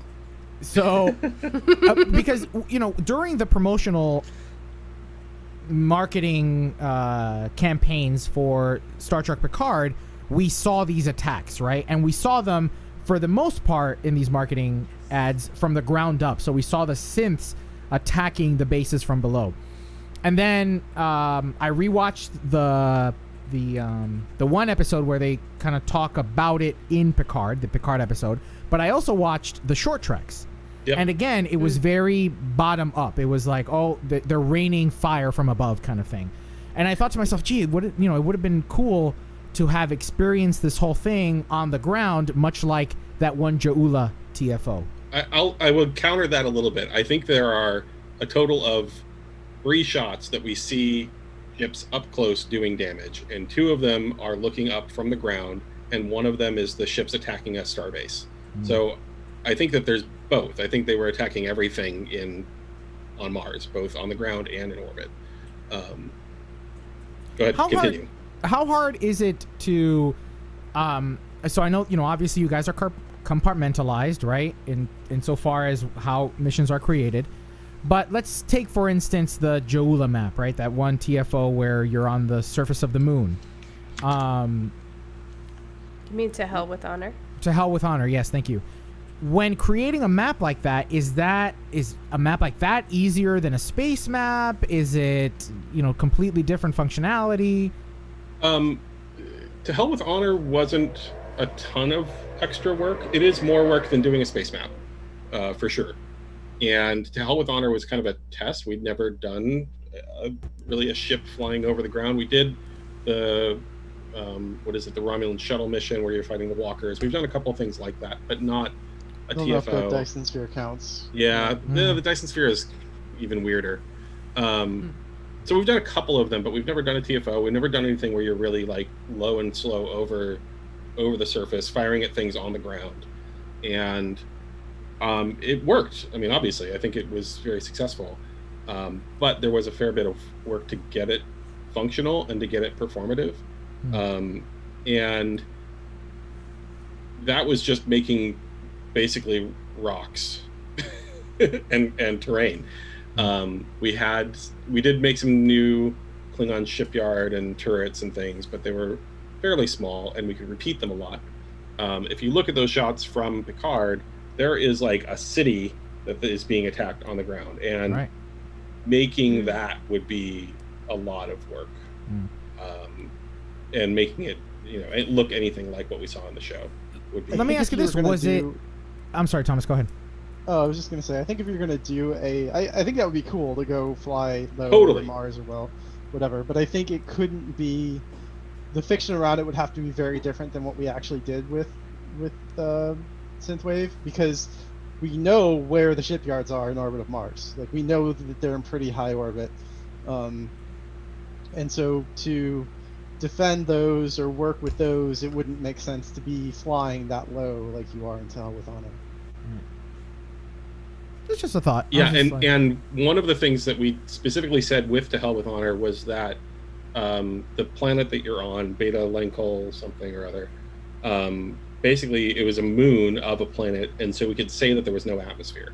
Mars has a very thin atmosphere, but most Starfleet ships, or at least some Starfleet ships, aren't really built to fly in atmosphere, so it would make sense maybe as a shuttle mission or a fighter mission or something, if we were going to do a ground version, not a ground version, but a low orbit, in atmosphere version of this. Just like Patrick's Canyon back home. Yeah, that's right. Get your T-16s out.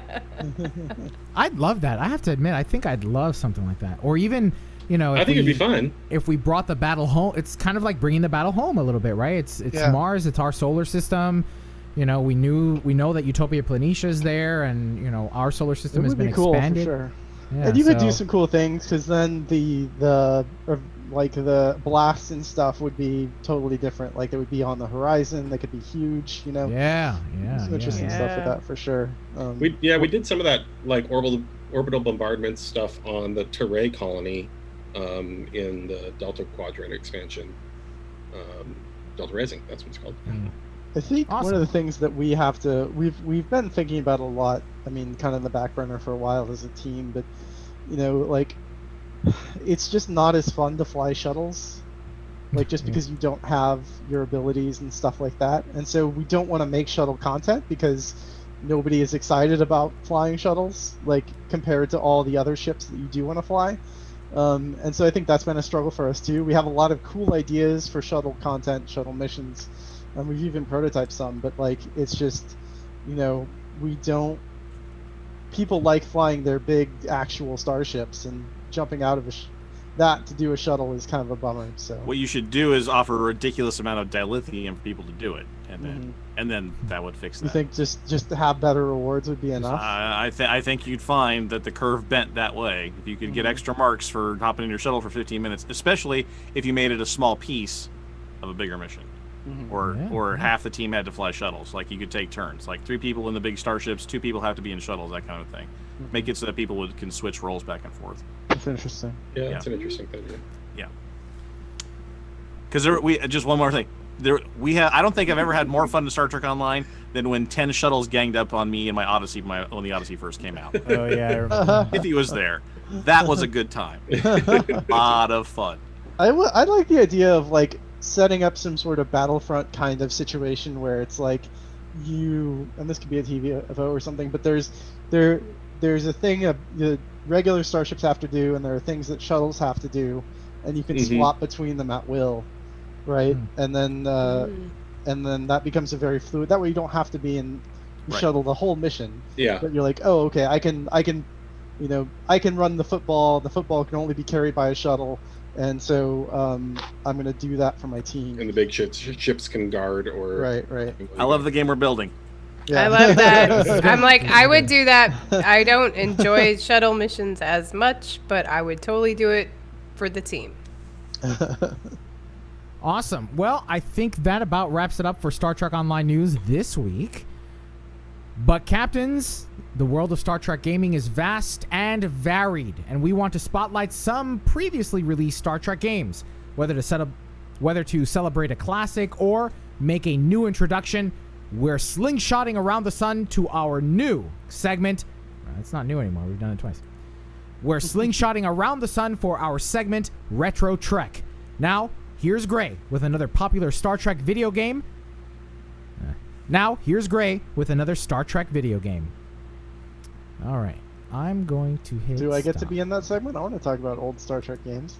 If you want to, yeah. Well, he definitely Gray. pre-recorded. You guys can stop your own recordings, and I'm going to just... Oh, I wasn't recording. Was I supposed No, to I know be you. recording? No, I know you weren't. It was. I'm talking more to... I'm gonna hit stop and zoom as well. Yeah. That's right. So we're gonna move on to on screen where we're talking about. You guys are welcome to stay as long as you want. Nice. You I want to talk actually about do lower need to decks? get going. All right. I should probably eat dinner at some point. But, I'm like, we're talking about lower decks. Fun. I want to talk about lower decks, but I also want to eat food. Oh, I mean, Food is food's good important. too. This is a lot of fun. Thanks for inviting us on, though. Yeah. You guys are Thanks welcome for coming on. any time. That Zoom link is always living, so it's the same link every week. So feel free to come on whenever you'd like. Thank you Thanks for it's been having too us. long, and I'm so glad that you guys came on. see you Thank you guys. so much. Yeah. Very Good to see you too. guys. Bye, See you, y'all. everyone. Bye. Have a good night. Bye. Get the hell out, Nick. I clicked leave. It's not. Aw. All right.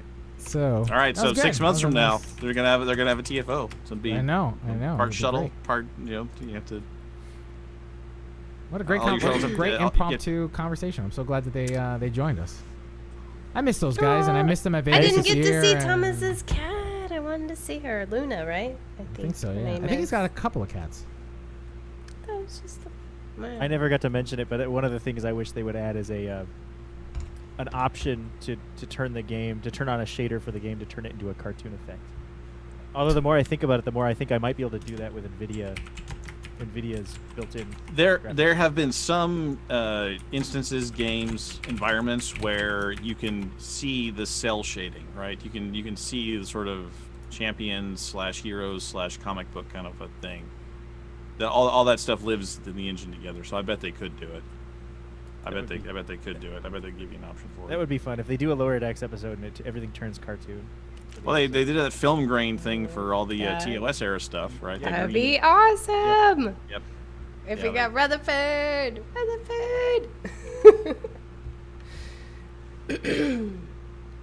I bet Thomas is really looking forward to putting the Cerritos in the game. The ugliest ship ever made. We don't know. Man. It might We go don't through know. retrofit. You We should don't know. have asked him when he was on. He wouldn't be able to tell us. Can't He wouldn't be able answer. to. He wouldn't be able to say. He wouldn't be able to say. Well, all right. What a pleasant surprise. That was great. I'm so glad that they joined us. Aw, that was so nice. Thanks, Yeah, y'all. Oh, always nice to talk to them, especially now that we found out that Las Vegas is officially canceled. So we Officially wouldn't. I know. canceled. We'd have a chance to hang out with those guys then. Thomas says he has dos gatos in Los Dos Gatos. I thought Gatos. you I had know. Dos I only Gatos. know about well, he's Los only Gatos been and Los Gatos. Los Gatos, yeah. he's only been posting pictures of the one. So Robert and Roscoe, if you guys are both watching, yeah, we're definitely late. So, ha ha! sorry. It's one of those. Let's nights. make on screen short What? because there's nothing to talk about. It was a good show. Let's move on. It was a good episode. Shut. Flawless. I liked all of it. Tony, look, Tony. Let me explain it. Let me try to explain it in front of a live. I'll take my studio earphones audience. off and hold them In away front from my of- head. in What do front you of- know? in front of a I'm live gonna studio record audience this. for you. We got to record this. Tony, the reason, Tony, that I ask about specifics is that because it elevates the conversation. Does it? helps for the listener to know that we are conscientiously being meticulous in our reviews of an episode, and that we're not necessarily we're just not. fans. Shut up, Skiffy! I'm talking. And that we're I'm not. speaking.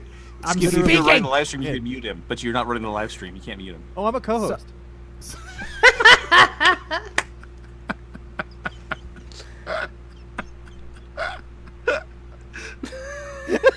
It's not good radio when you just stare at him. You have to yell at him, Elio.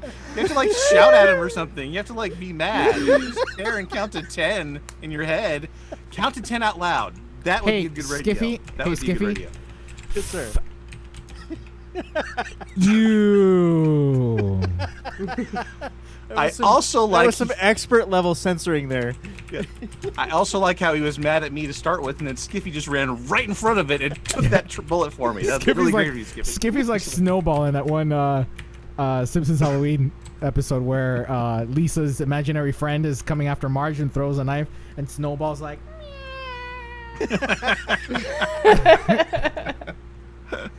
That one Simpsons. All right, on screen.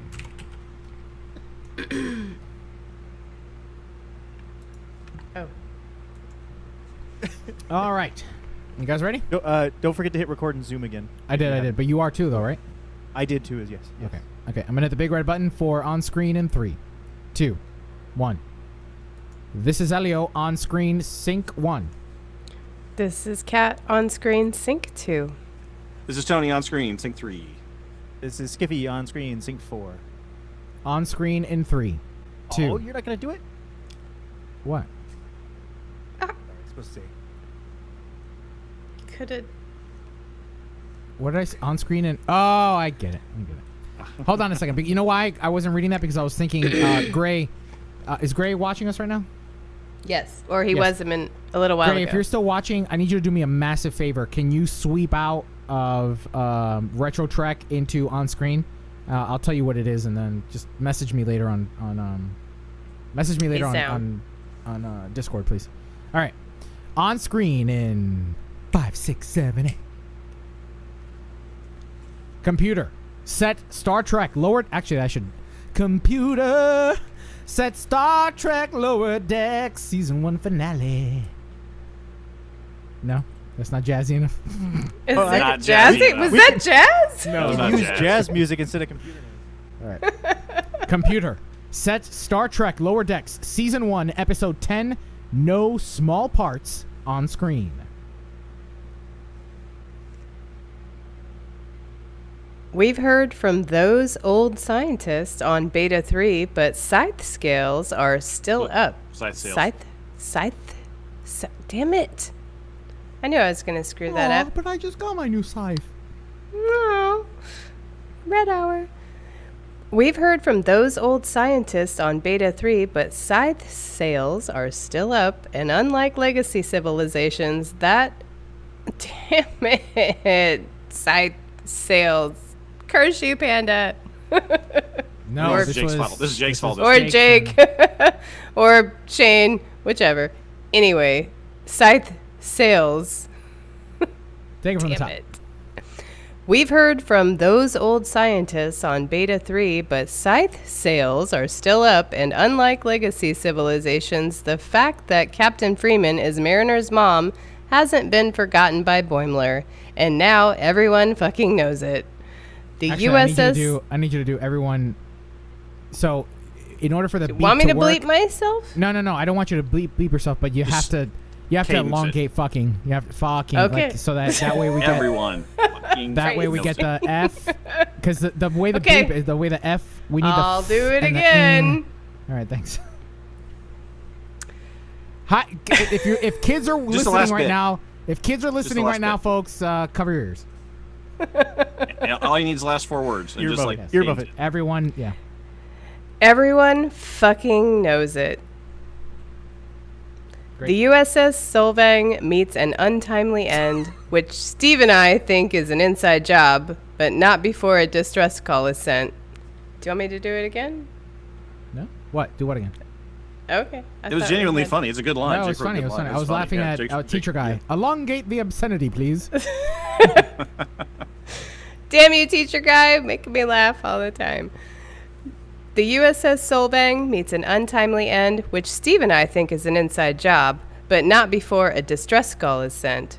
The Cerritos responds to a terrifying, deadly enemy, the Packleds. These Packleds really want to make... Give me the Packlets again, but turn your head a little bit. The plosive was a little too much. Oh, okay. The Cerritos responds to a terrifying, deadly enemy, the Packleds. These Packleds really want to make things go. Go boom. Mariner's got a plan to save the day. And my voice is going. Hold on. These Packleds really want to make things go. Go boom. Mariner's got a plan to save the day, though. She'll need some help from a psychotic educational program, the new Exocomp doc, and her old pal Rutherford. She's got 1.5 of those. What's that mean, Tony? She gets 1.5 of those. She gets 1.5 of those. Oh, okay. She gets 1.5 of those. Rutherford and Security Chief Shax head to the Packled ship for the explosive finale, but only Baby Bear makes it out more or less in one piece. 3 Packled ships warp in to finish off the Enterprise when another Enterprise comes to the rescue. This Enterprise lands a Titanic blow on the bad guys, and Captain Riker and Counselor Troy celebrate with... Try it this way. This Enterprise lands a Titanic. Okay. This Enterprise lands a Titanic blow on the bad guys, and Captain Riker and Counselor Troy celebrate with a round of drinks and a brand new helmsman, Lieutenant Junior Grade Boimler. Break out your very normal size, not little, Horgon. We're going to Talgana 4. It's very normal size. Hold on a second. Hold on. You know, the regular size. Regular Whatever. size. You know. Okay, he's gone. So What? there's What? no adult super. Oh, he's back. I Ne- thought we were never going. insulted man's Horgon. All right, captains. So let's first get through some of the statistics for this episode. First up, this episode was written by Mike McMahon, directed by Barry J. Kelly, and premiered on October 8th, 2020. All right, captains, let's go round table. Skiffy, you've been gone for a while. Why don't you tell us what you thought about the episode? I thought, first of all, because I've been gone for so long, I've been thinking that every episode since episode 3 has been the best one they've made. And this continues that trend. I think this finale was flawless in its execution, in its storytelling. It was the episode was elongated. It was a little bit longer than their normal episodes. It was allowed to stretch its legs just a little bit, and still kept my attention the entire time. I wanted more by the end of it. And yeah, I think I know that some of you have issues with the storyline of. No, it's just me. Oh, just you. I know that Tony has an issue with the storyline of the captain being the mom, that whole relationship. And I got good news for you. I think it's over. I think that storyline has been. That was the weaving thread of story, as light as it may have been, through the entire first season. And I think this represents the end of that storyline and the realization that everybody is now aware of it, and it's not going to be a big issue in season 2. That's my feeling for going into this. Thank God. I didn't mind it. I loved it. I thought they played on it well. You know what I compare that whole arc to? Season 2 of Discovery with Spock. Right? It was... I didn't like that either. Yeah, the build-up was unnecessary and overplayed, and the reward... And in the end, it didn't really matter. Exactly. The reward wasn't handsome enough. Payoff wasn't there. Right. All right, so Kat, why don't you tell us about your thoughts about the episode? Why don't you first tell us what your favorite scene was? I don't, there's so many of the awesome things, of course, you want to reference, but I mean, seeing Troy and Riker, Peanut Hamper, Badgie. I mean, there was so many great things about this episode. I mean, I love how it starts with the whole concept of, hey, you know, there's these places we've gone to, but we didn't follow up, and now they're back doing the crazy stuff we thought we got them to stop doing. That's fantastic. Landrew.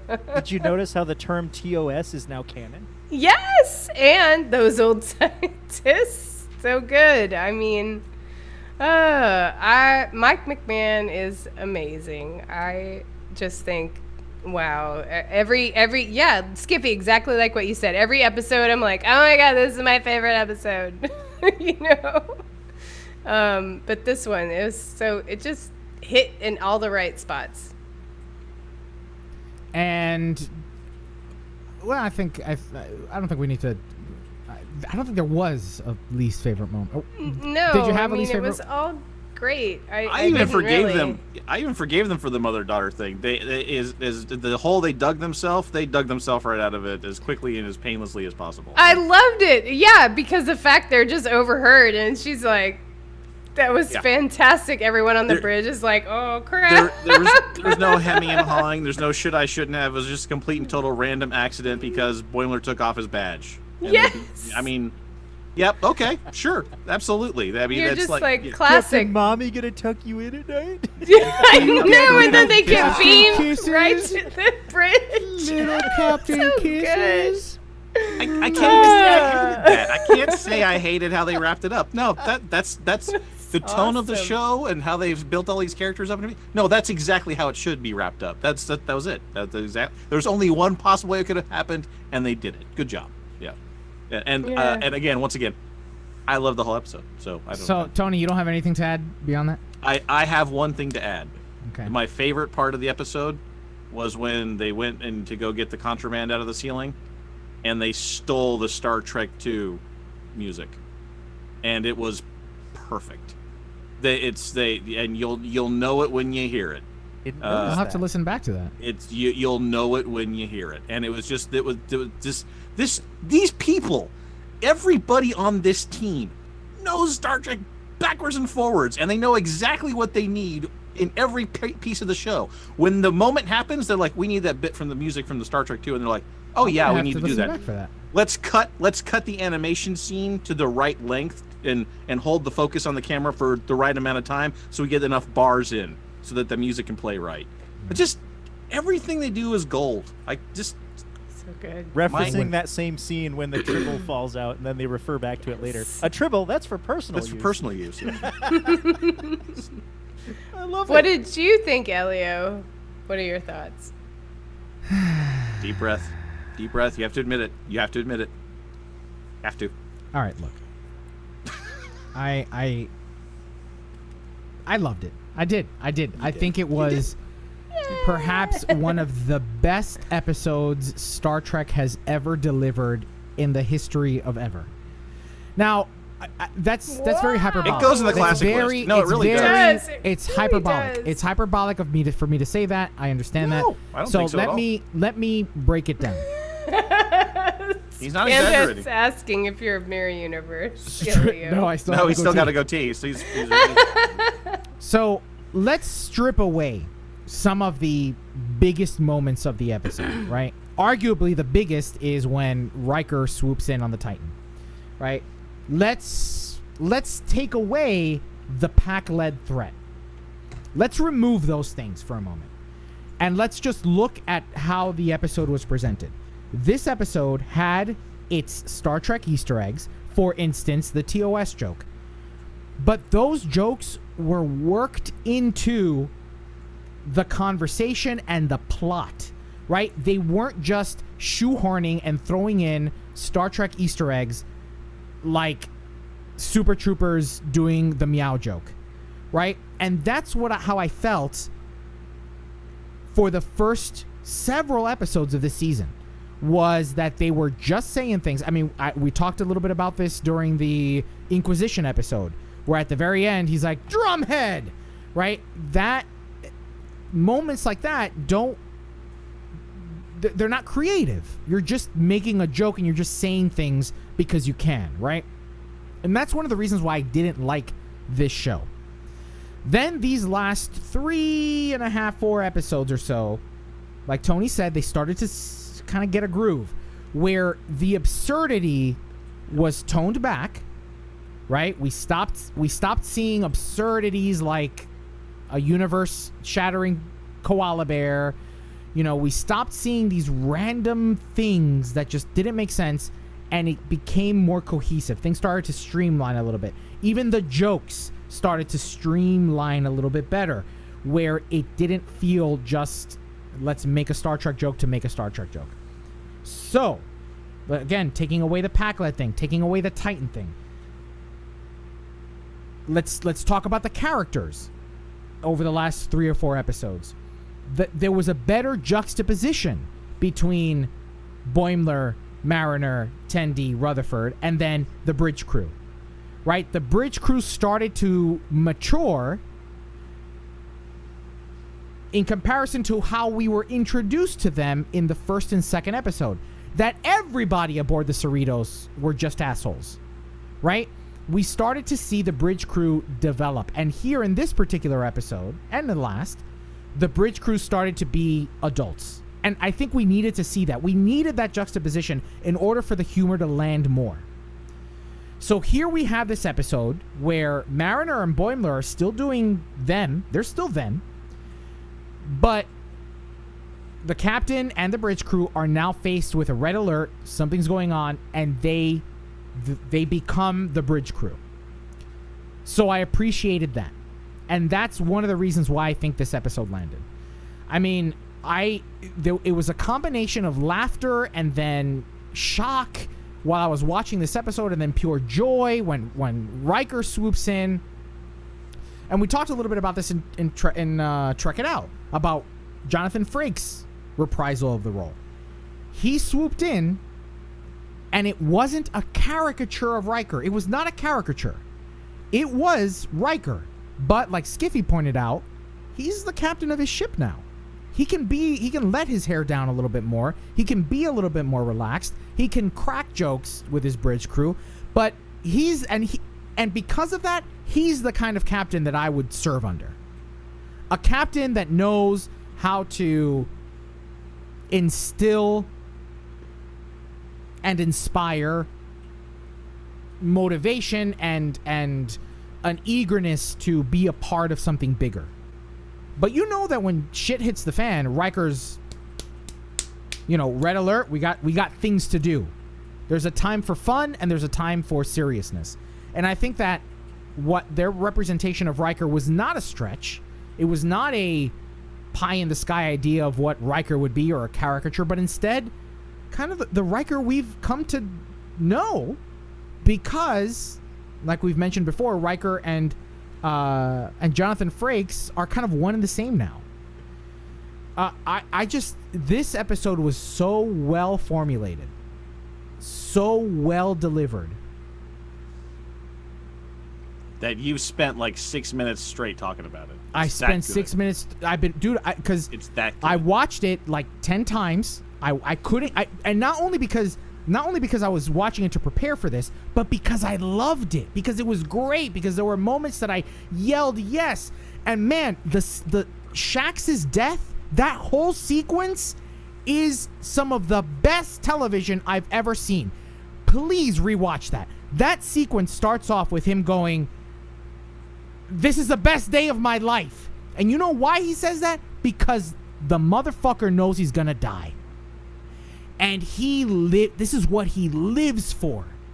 And he picks up Rutherford, he tosses him over the shoulder, and he runs down those corridors, and he's living his life, man. And then he slams on that console on the shuttle when he doesn't have to, right? That's the joke about it, is that hitting the console harder is not going to make phasers go stronger, right? Like that's... And again, they use the old-timey TOS phaser sound effects, the pew-pew guns, right. The tiny pew-pew guns. So his slamming the console is completely off the charts for the pew that happens. Off the charts. And that sequence was one of the best sequences in the history of Star Trek.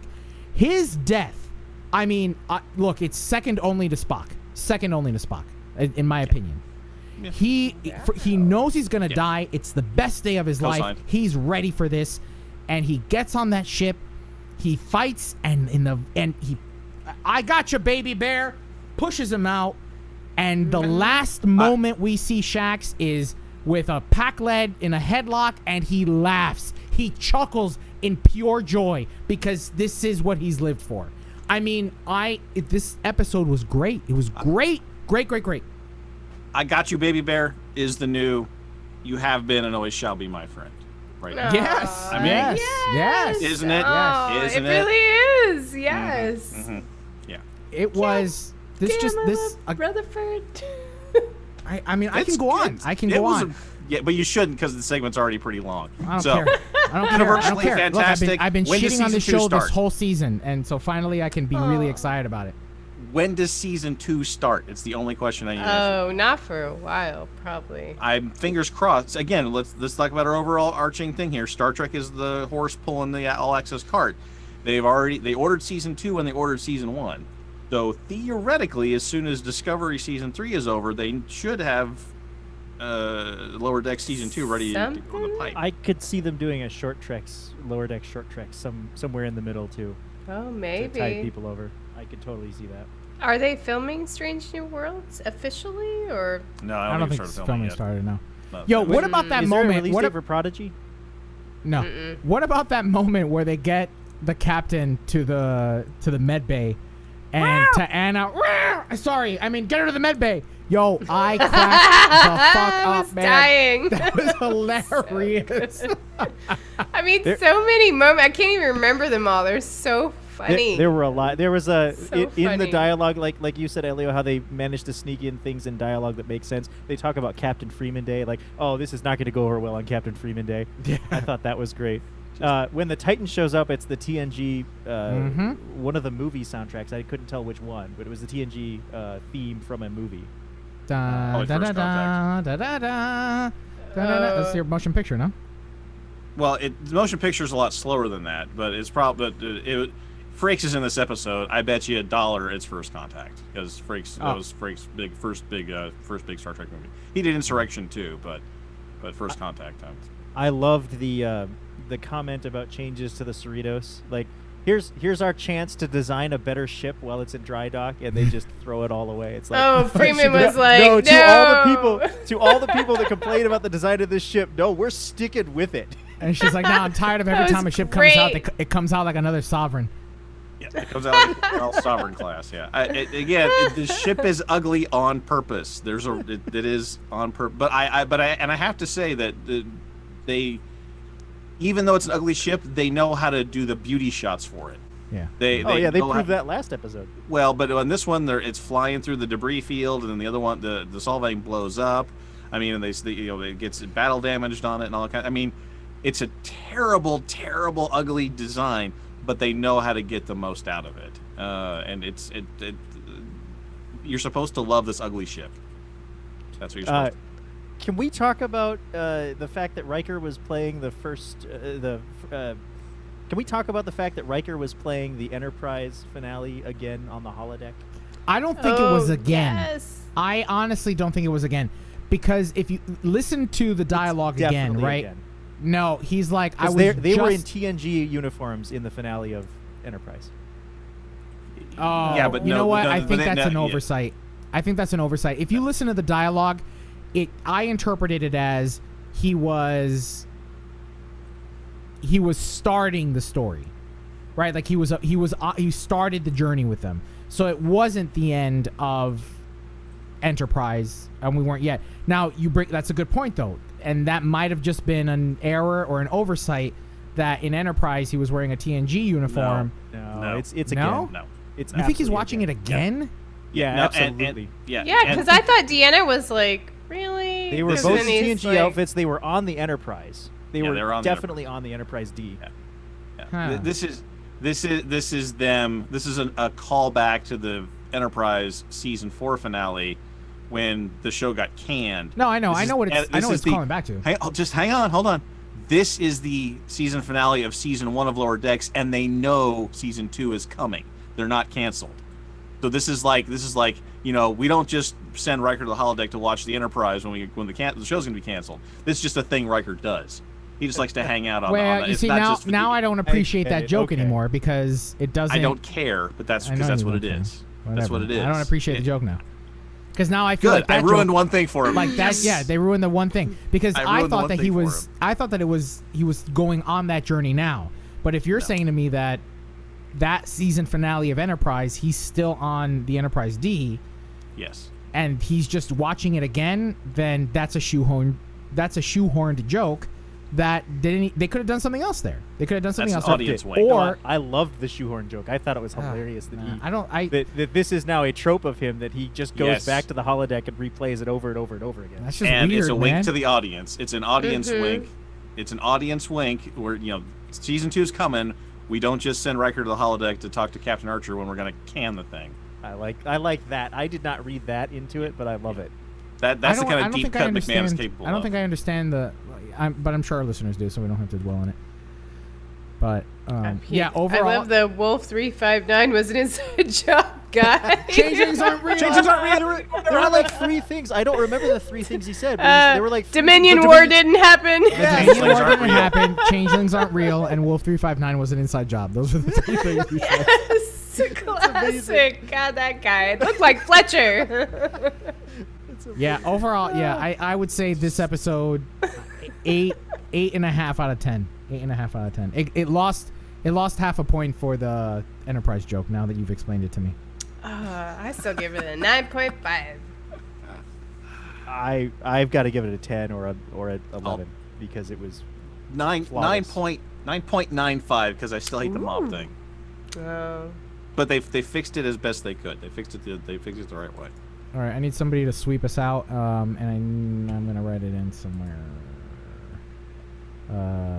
Okay, so that wraps up on screen for Lower Decks. We don't have to sweep out because there's no feedback this week, right? I know, Yeah, but I'm like, do we need to hold sweep out on. to close? We look forward Oh. to next week as we start a new adventure with Star Trek Discovery. All right, Kat, can you read that for me, please? That wraps up this week's On Screen for Star Trek Lower Decks. We look forward to next week as we start a new adventure with Star Trek Discovery, Season 3. Everybody hit stop. Do we look forward to that? Really? I do. I'm freaking excited. I'm giving it one more chance because this is the season they're supposed to be good, right? Every Star Trek show needs 3 seasons. I liked Season Except 2. Lower Decks. Except Lower Decks. Whatever. I Yo, like that Discovery. I cannot Lower get Decks over needed that. 3 episodes to get good. Yeah. I just Lower Decks cannot needs get 3 over episodes. that Shax's death, man. It was so well done, that sequence, man.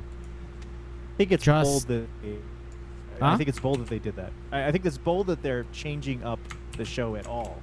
by Yes, putting Boimler yeah, on yeah. a new And a ship. bold Yeah, move. I think Yes, that's agreed. Agreed. Oh, he'll be back. I don't know. Think I don't so? know. I mean, I- I hope I we hope see not. him. Oh yeah, no, he'll be back. No, the clue there was in the you know, McMahon's a better spoiler than Frakes is because it actually is cryptic and mysterious. But we're gonna see what happens when Boimler gets what he wants, and it's like it's not gonna go well. It's not gonna go well. It sounded it's in the panel that they did at New York Comic Con. It sounded like he could very well just be dead forever. And I wouldn't mind that. And if he does come back, my guess is that he'll come back as like when Rutherford gets an implant back in his head, like he'll start getting memories of. Oh, Shax you're talking or about something. Shax. We're talking about Boimler. Oh, yeah. Oh, no, I'm talking about Shax. Shax. Shax, I don't. They can bring the actor back. They can bring the actor back. But I don't think they're But no, Shax is dead. Boimler, yes, will return, of course, but that sequence with Shax and Rutherford, man, hands down, just so good. so good. All right, I'm gonna hit the big red button for closing in 3, 2, 1. This is Elio closing sync 1. This is Kat closing sync 2. This is Tony closing sync 3. This is Skiffy. My recording started late. Closing sync 4. Sorry. Closing in 3, 2. Well, that wraps up episode 482 of Priority One, a Roddenberry Star Trek podcast. But there are more great shows available to you on the Roddenberry Podcast Network. Just visit podcasts.roddenberry.com for a complete list. Then be sure to subscribe to them all and share them with your friends. And we can't forget to send a special thanks to some of our Can you start that Patreons. again? It sounded like you had a... Sure. It's like that phlegm episode of Brick and Morty. I just need you to...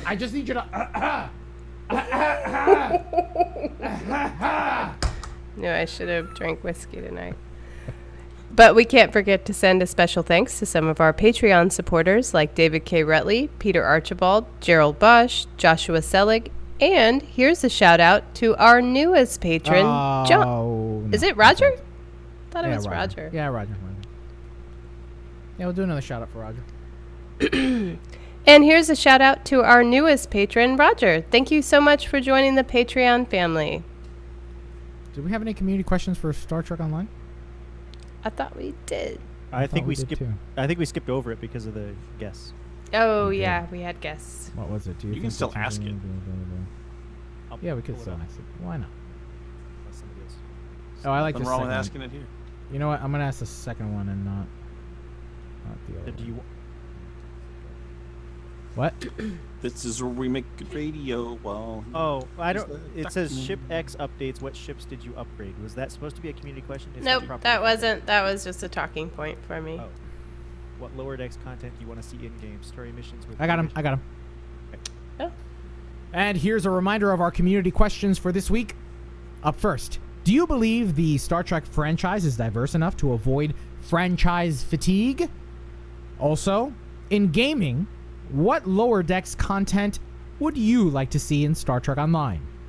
Story missions with the Beta Shift? Talgana 4's location map? The dog? Edgy. Captains, it's important to us that you get your voice heard and that you participate Orville. in the conversation. What? Just What? keep going. Okay. I'll pick up where I left off. Leave us a comment on our website at PriorityOnePodcast.com, on our Facebook page at Facebook.com/PriorityOnePodcast, or Priority One Podcast. There's a T on the end of that word, folks. On our Facebook page at Facebook.com/PriorityOnePodcast, or find us on Twitter and Instagram at PriorityOnePod. And if you're still craving more, be sure to spend time with Winters, Anthony, me, plus the rest of the Priority One Armada. Saturday nights, the Armada broadcasts live to review the latest news from Star Trek Online and the Armada community, including spotlighting some of our amazing members. With regular giveaways, there's something for all Star Trek Online players, whether you're new or a veteran. Follow us on all our social media accounts for broadcast times, and if you'd like to join the Armada, visit PriorityOneArmada.com. This episode of Priority One Podcast is brought to you by our patrons through patreon.com. During these difficult times, we are Okay, wait, actually, I have to redo that. This episode of Priority One Podcast is brought to you by Eagle Moss, but is also supported by our patrons through patreon.com. During these difficult times, we are humbled. During times like these, we are humbled by the continued support of our patrons. Listeners like you who find value in the content we produce each week and have the means to offer us a bit of a financial contribution. For more information, visit patreon.com/Priority One Podcast. Nope, that's not it. I always get it wrong. For more information, visit patreon.com/Priority One. And don't forget to tune into Priority One Productions' Guard Frequency podcast at guardfrequency.com. Each episode, the Guard will take you inside the universe of your favorite space sims, including a tabletop adventure played out by your hosts. And Heroes Rise brings you up to date with the world of Dungeons & Dragons. Learn all about the latest publications, tools, tips, tricks, and traps in less time than it takes to skin a wyvern. Head over to heroesrisepodcast.com to discover their secrets. Thanks to our audio editors, including Gray, Brandon. I don't know. I totally just slapped my legs, and that definitely came through on the audio. Thanks to our audio editors, including Gray, Brandon, William, Rand, Daniel, Roscoe, and Skiffy. Thanks to our producer, Jake, and associate producers, Shane and Thomas. Together, they help us organize and write up our summary of the weekly headlines from the Star Trek Multiverse. Thanks to our social... Oh, I forgot to thank Gray. Thanks to Gray for this week's Retro Trek review. Thanks to our social media manager, Anthony. Thanks to our graphic artist, Henry, with support from Jason of the Priority One Armada. Did I stumble that? I stumbled that, right? I don't know if you want to shout out Thomas and Nick. Oh, yeah. All right, let me take this from the top. Okay. A very special thanks to our surprise guests this week, Thomas and Nick of Cryptic Studios and Star Trek Online. Thanks to our audio editors, including Gray, Brandon, William, Rand, Daniel, Roscoe, and Skiffy. Speaking of Gray, another thanks to him for a wonderful Retro Trek review. Thanks to our producer, Jake, and associate producers, Shane and Thomas of... I gotta remove this. Associate. Okay, hold on. Thanks to our producer, Jake, and associate producers, Shane and Thomas. Together, they help us organize and write up our summary of the weekly headlines from the Star Trek Multiverse. Thanks to our social media manager, Anthony. Thanks to our graphic artist, Henry, with support from Jason of the Priority One Armada. Thanks to the composer of our theme music, Chris Watts. But most importantly, a big thanks to you, the Star Trek community, our listeners. Because without your ongoing support, none of this would be possible. Everybody has stop. All right. You know what I forgot? We have to do the Eagle Moss. Eagle Moss thingy? Yes, that is indeed what we got to do. But first, I'm going to capture noise print, and I'm going to do a noise print on myself. Because, god damn. Can't let the hum go.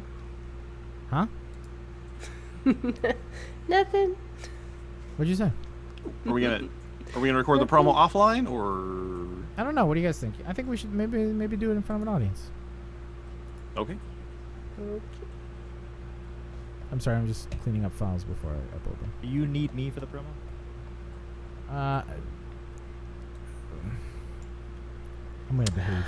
No, Skiffy, I don't need you for the promo. Okay. Whew. That was profound. What was just said there? I could have. In that case, gone. I'm gonna jet. I love you guys. It's good to see you. Oh, I'm glad. Try to I'm be glad you just, frequently, and I can assemble this week. So I don't. You know as what? an Don't worry about apology assembling. I for may the way need to I've give treated you lately, Elio. It's an apology assembly. No, we'll talk. We'll talk about what you can do this week to make up for the horse shit you've been texting in the chat. That's the executive producer for. That's gonna cost you. It is. I'll see you guys later. Secret language. See you, Skiff. All right, see you, Skippy. Hi, All right, Skippy. captains. 3 of you watch. How dare you, Robert? You don't know what other channels we're distributing on. You know, sometimes Robert can be a dick too. I'm gonna say it live. I'm gonna say it live. Sometimes Robert treats me real mean. I'm so glad it's not just me. It's not Otherwise you you just- anymore. It's not. Anymore? Anymore. I'm the right. good guy now. This is All right, fascinating to captains, me. we're done for the night. Again, thanks to Nick and Thomas for joining us and being our surprise guest. Thanks to Skiffy for also being a surprise guest and not telling me that he was going to come on tonight. Very much appreciated. Thank you, Skiffy, for just showing up and not giving me a heads up. I very much love those kind of surprises. Those are the best from my fellow team members. Thank you, Skiffy. Until next week, captains, see you Tuesday. Say goodnight, everybody. Bye, everybody. Bye, y'all. Command codes verified. Priority 1 message from Starfleet coming in on secured channel.